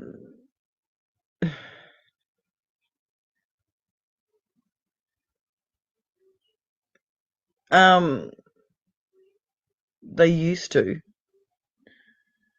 They used to upload videos. They don't anymore. But yes, they watch YouTube.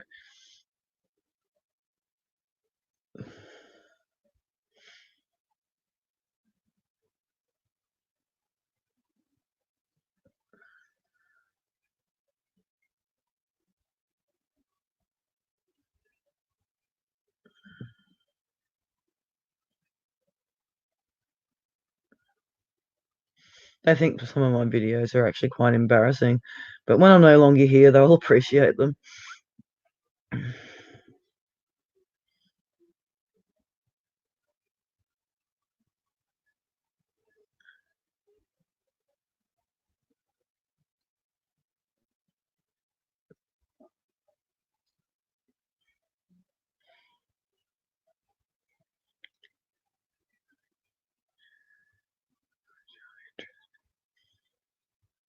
Well, I'm married, so males.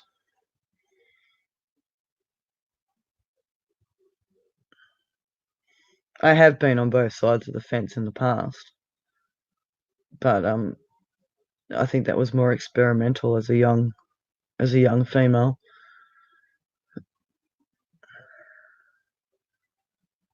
I don't have anything against people who well, I'm Christian, so well, I hate that word Christian. I believe in God. I'm a follower of God.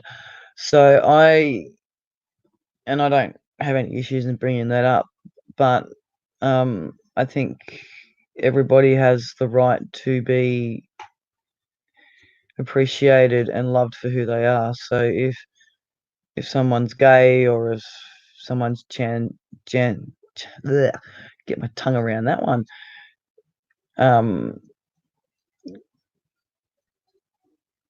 has sexuality stuff, then I'm not one to judge. That's not for me. It's not up to me to judge. That's a really interesting question. What made you ask that one? It's not something I get asked every day.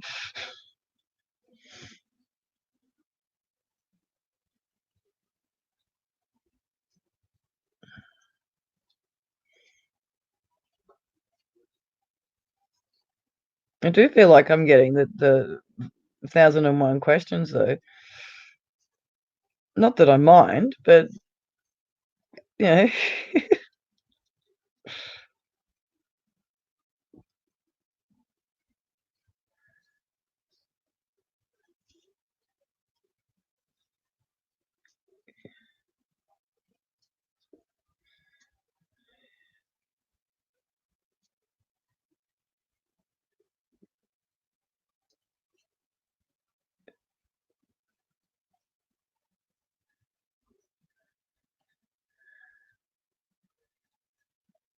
Do you think though sometimes we have gone a bit far with this whole thing? Like now on birth certificates, you can choose to not put a gender down.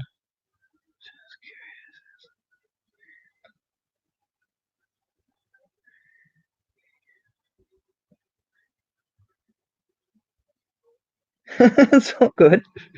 I was just curious. It's just not something I get asked a lot.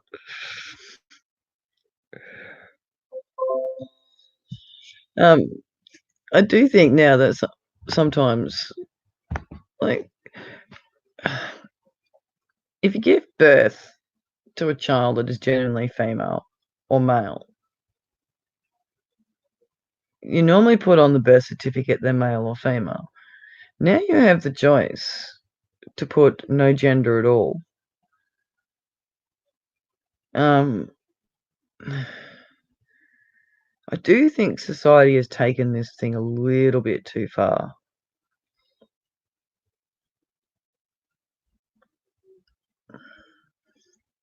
So do you upload videos?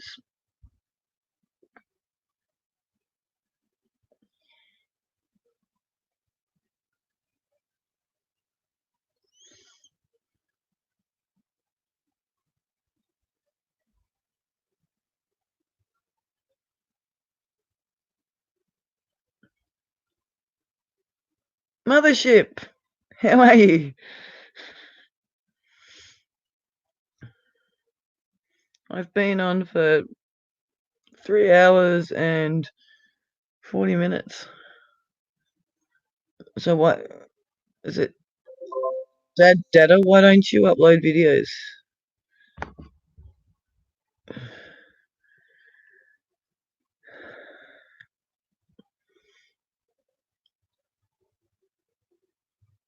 What time is it for you, Mothership? It's 2:41 a.m. here.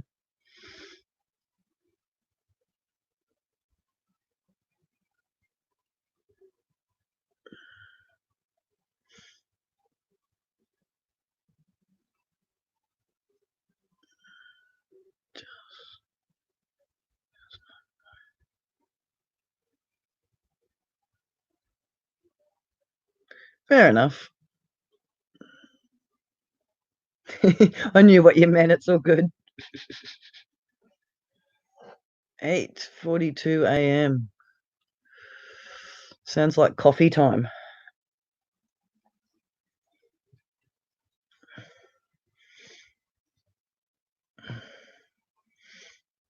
Yeah, it took me a while to feel comfortable in uploading. I really don't like putting my face on camera, but oh well. Lots of coffee. You'll be running around like a busy bee. I only have 2 or 3 coffees a day. Maybe I should go have one. Maybe I should go make one, considering I haven't slept yet.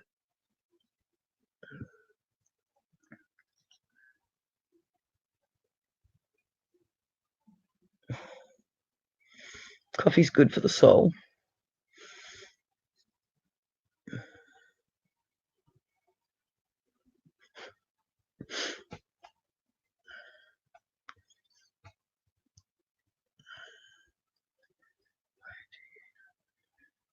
I started my time at 11 o'clock.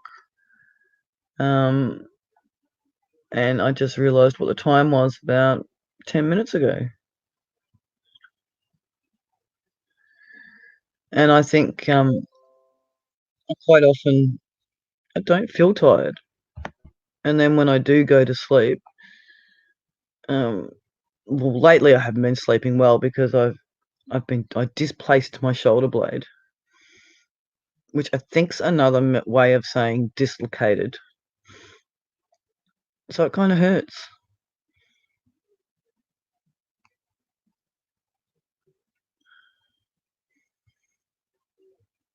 Plus, it's the weekend, so I don't have to go to bed.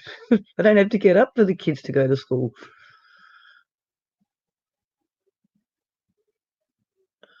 Yeah, definite ouch. You can't see it over my jacket, but I have a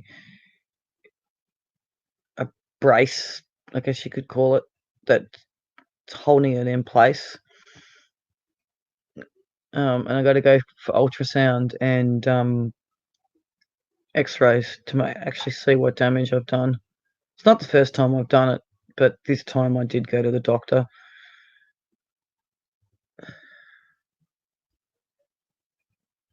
Yes, my kids do go to school.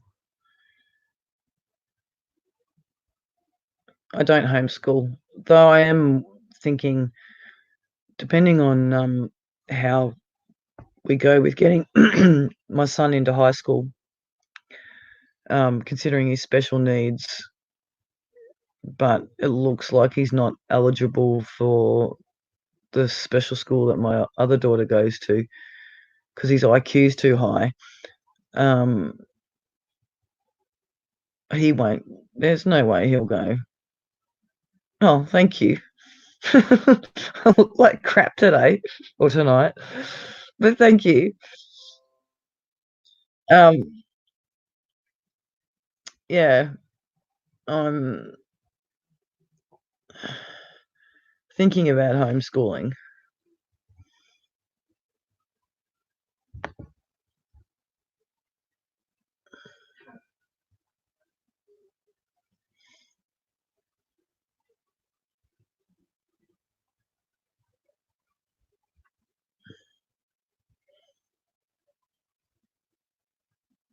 I want coffee now.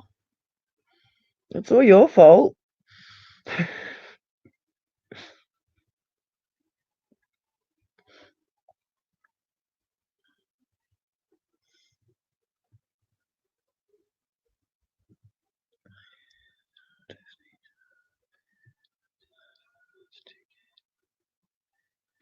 Yeah.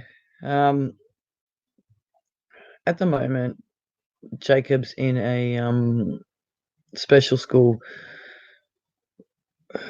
and we've had some hard times getting him there. But the last couple of years, he wants to go, and he's really willing. Why not? Now I sound like a child, but I want coffee. You can't stop me. You can't not make me reach for the kettle.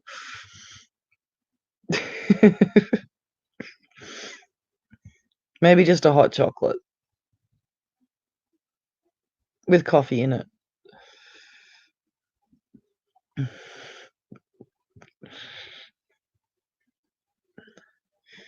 But yeah, no, Jacob's done really well. When I look at where he was when he first started school to where he is now, I'm actually really proud of him. He's done extremely well. And he had a horrible experience at kinder. Absolutely horrible experience.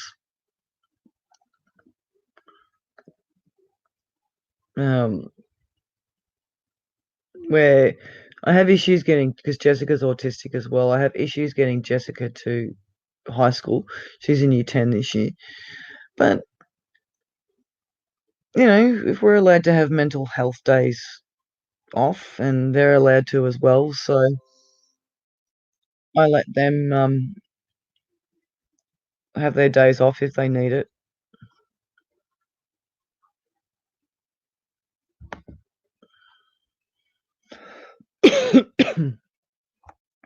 Would it be naughty of me if I took you out the front while I pollute the air?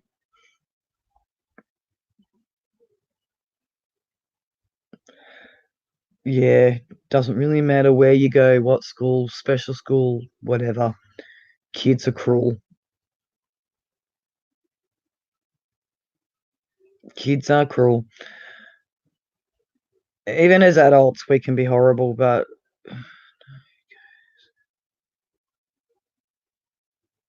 okay.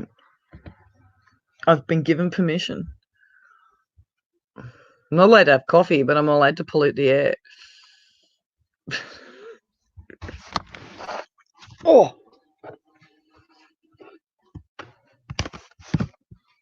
If I can carry this stupid thing. Not with that arm.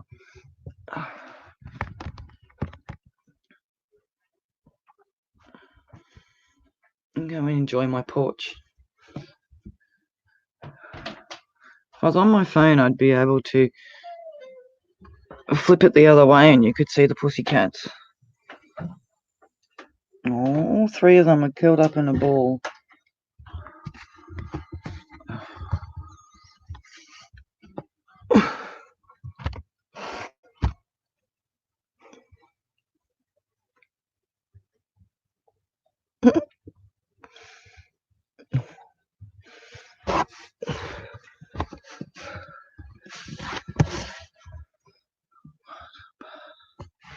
I'm in Victoria. So I'm on the outskirts of Melbourne.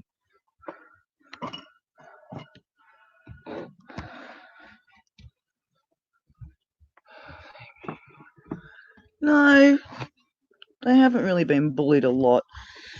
Oh, I guess Jessica did when she was in mainstream. Oh, look, you can see the reflection of my computer screen on my glasses. It's an attractive look. So, yeah, they have copped bullying, but look, I think we all cop bullying. But autistic kids have difficulties controlling their emotions. That part of the brain develops slower, so they don't. Sometimes somebody could not even be bullying them, but they don't read the social cues, so they can actually be they can get upset over really silly things.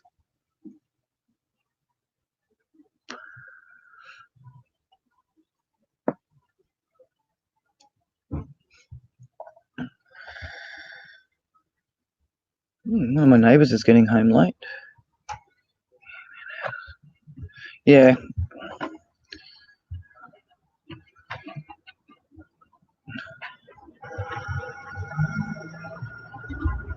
Kids are cruel. It doesn't, if someone's a little bit different, kids are the first ones to point it out because they don't have the social skills or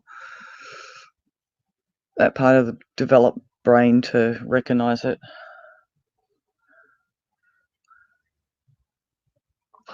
So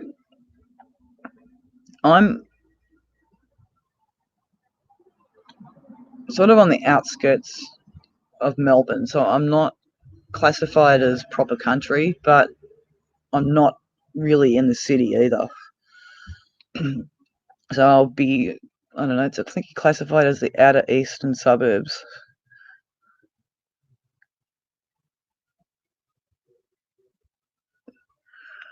I think they all have, really. All my kids have copped it to an extent. Even my stepdaughter.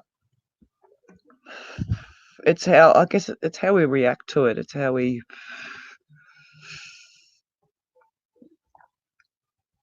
I guess you got to have a thicker skin, but you've also got to teach them that not everybody's going to accept them for who they are. And some of us grow up scarred, and some of us grow up with, well, fuck you. If you don't like me for who I am, then that's your problem.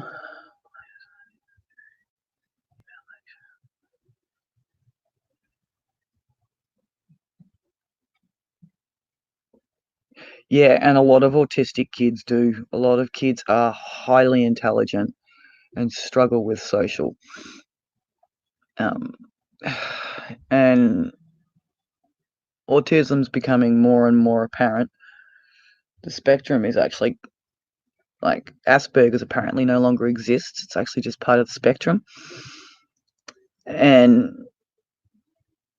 that's really stuffed with my 23-year-old because she's trying to get a job, but she can't get support because apparently Asperger's doesn't exist anymore.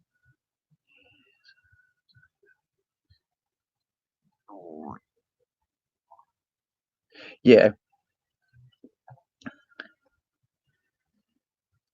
And I often think,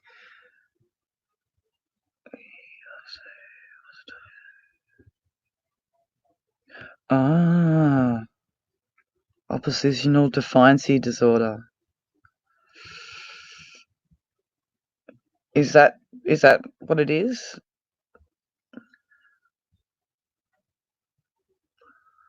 Yeah. Yeah, they tried to tell me, she's 23 now, they tried to tell me that at 18 months, at 18 months, my oldest daughter had oppositional defiancy disorder. And that confused me because what 18-month child is not defiant? It turns out she doesn't, but she does have OCD.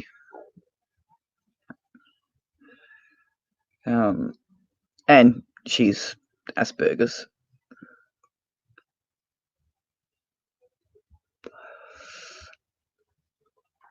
Must be a gene in our family because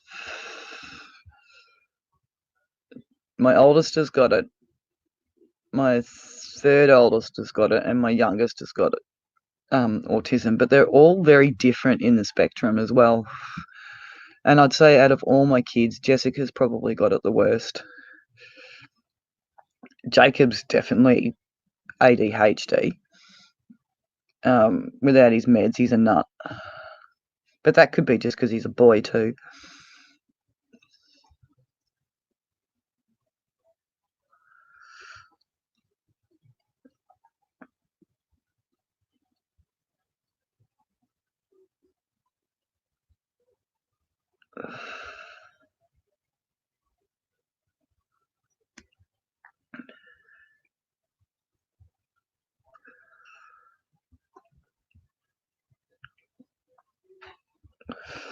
I really want coffee.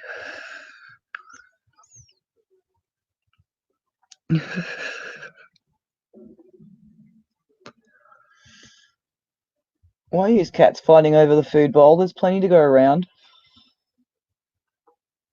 It's alright, Mia. You just whack Dusty in the head. Growling at you.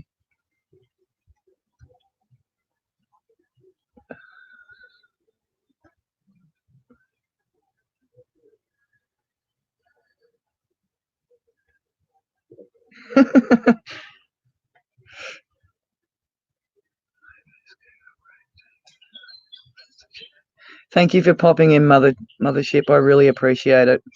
And I'm going to go have coffee now. So.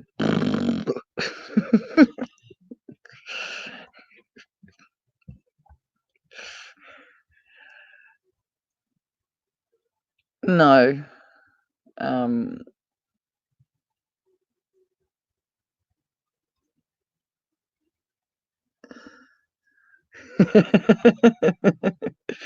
going to have a big cup just for you.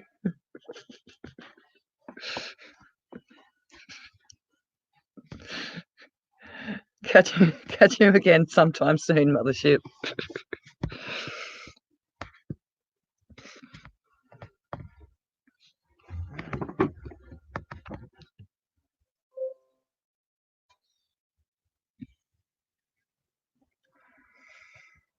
It's Chop Chop. And no, it's not marijuana.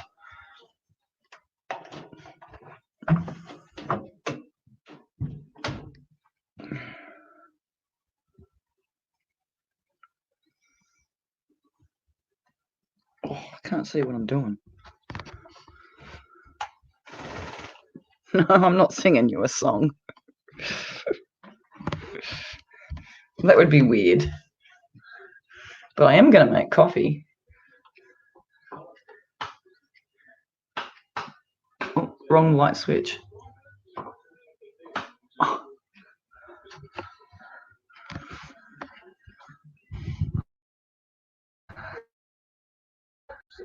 It's my messy kitchen.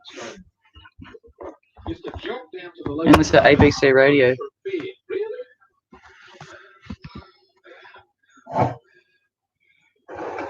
Ryan did his research, and George Bush supported their right to free speech. And I just realised that the music.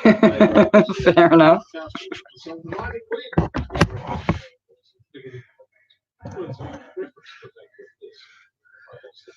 After the news, I'll give you the winner of the quiz. We'll also head over to UK.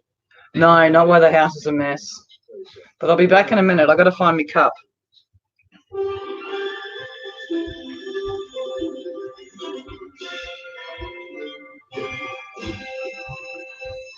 ABC News with Andrew Kalutis.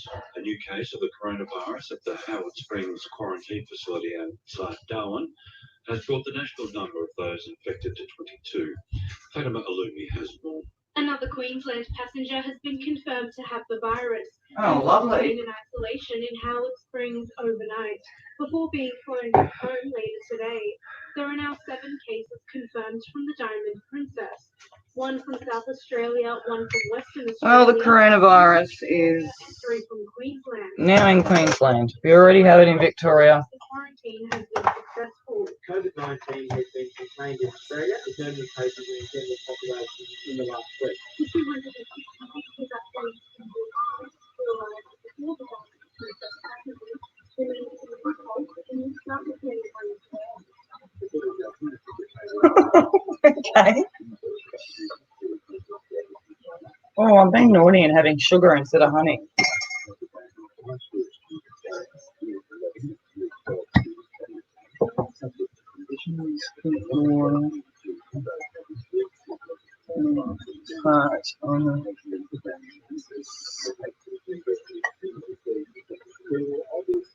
Oh, can I do this without spilling the coffee?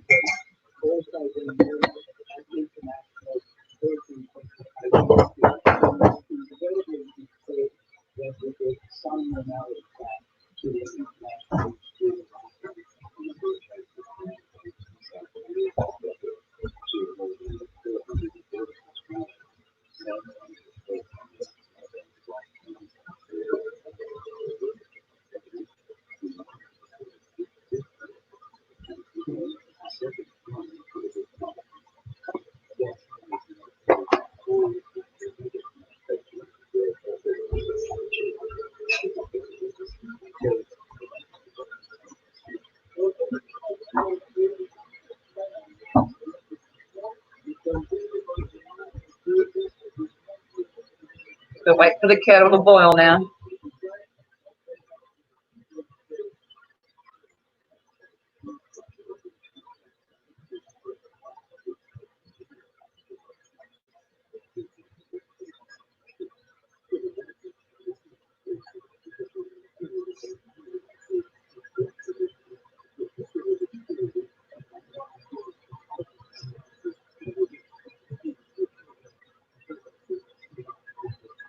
No, my house is a mess and people are asleep.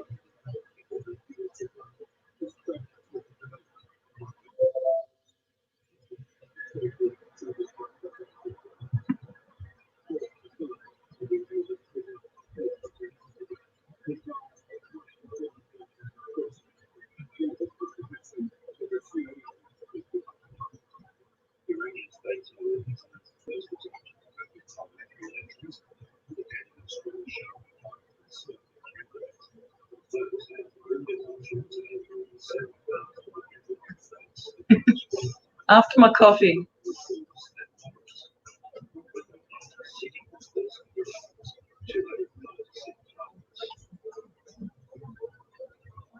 You can see all my crap on my windowsill.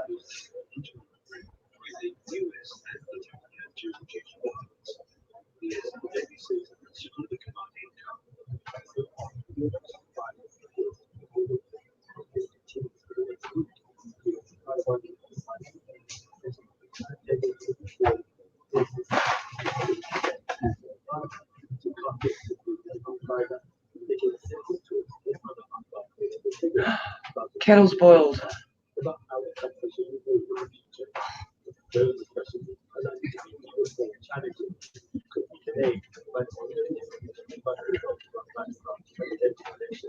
The sport in cricket, New Zealand has made an impressive start to the Women's T20 World Cup with a 7-wicket victory over Sri Lanka in Perth. Nice talking to you too.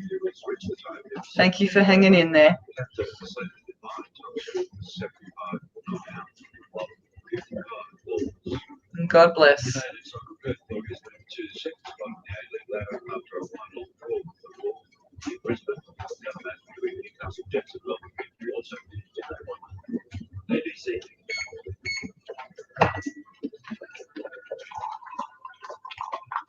ABC Radio Weather Update. I'm Andrew Thompson. Mostly sunny morning, slight chance of a shower during the afternoon. Evenings, slight wind within the northwesterly 20 to 30 kilometres an hour in the morning, then tending southeast to southwesterly 15 to 20 kilometres an hour in the evening. Minimum of 13 degrees, a maximum of 31. You're listening to ABC Melbourne. This is going to be interesting. How am I going to carry the both? Oh.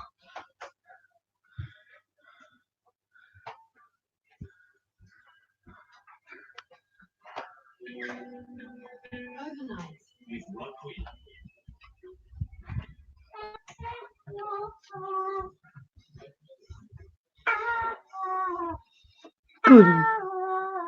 Hello, Jelly. Hello.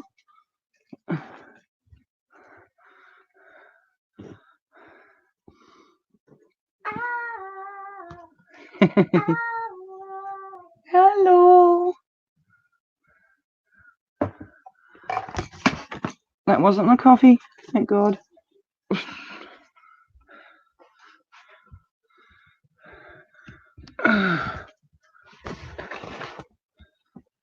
You're singing, Jelly. I'll say hello.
Let's stop that.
What's up, Jelly? Is that right? You got anything else to say? I love you.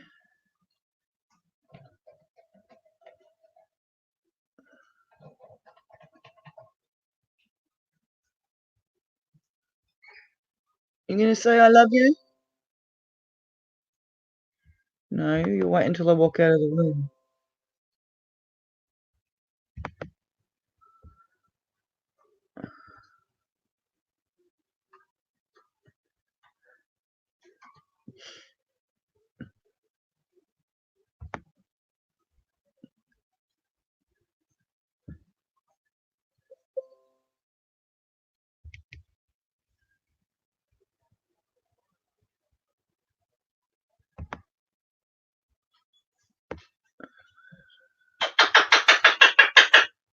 Is that right?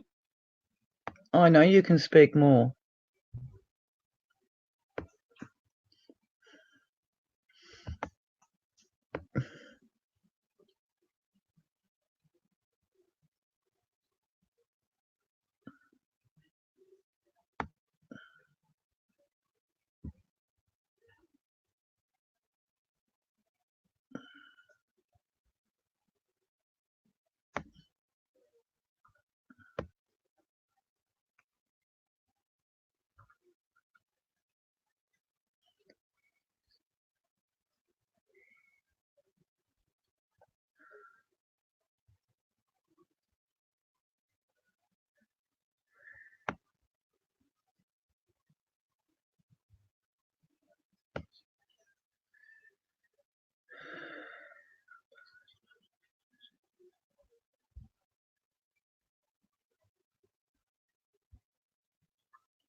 I'm going to enjoy my coffee, no matter what Mothership says.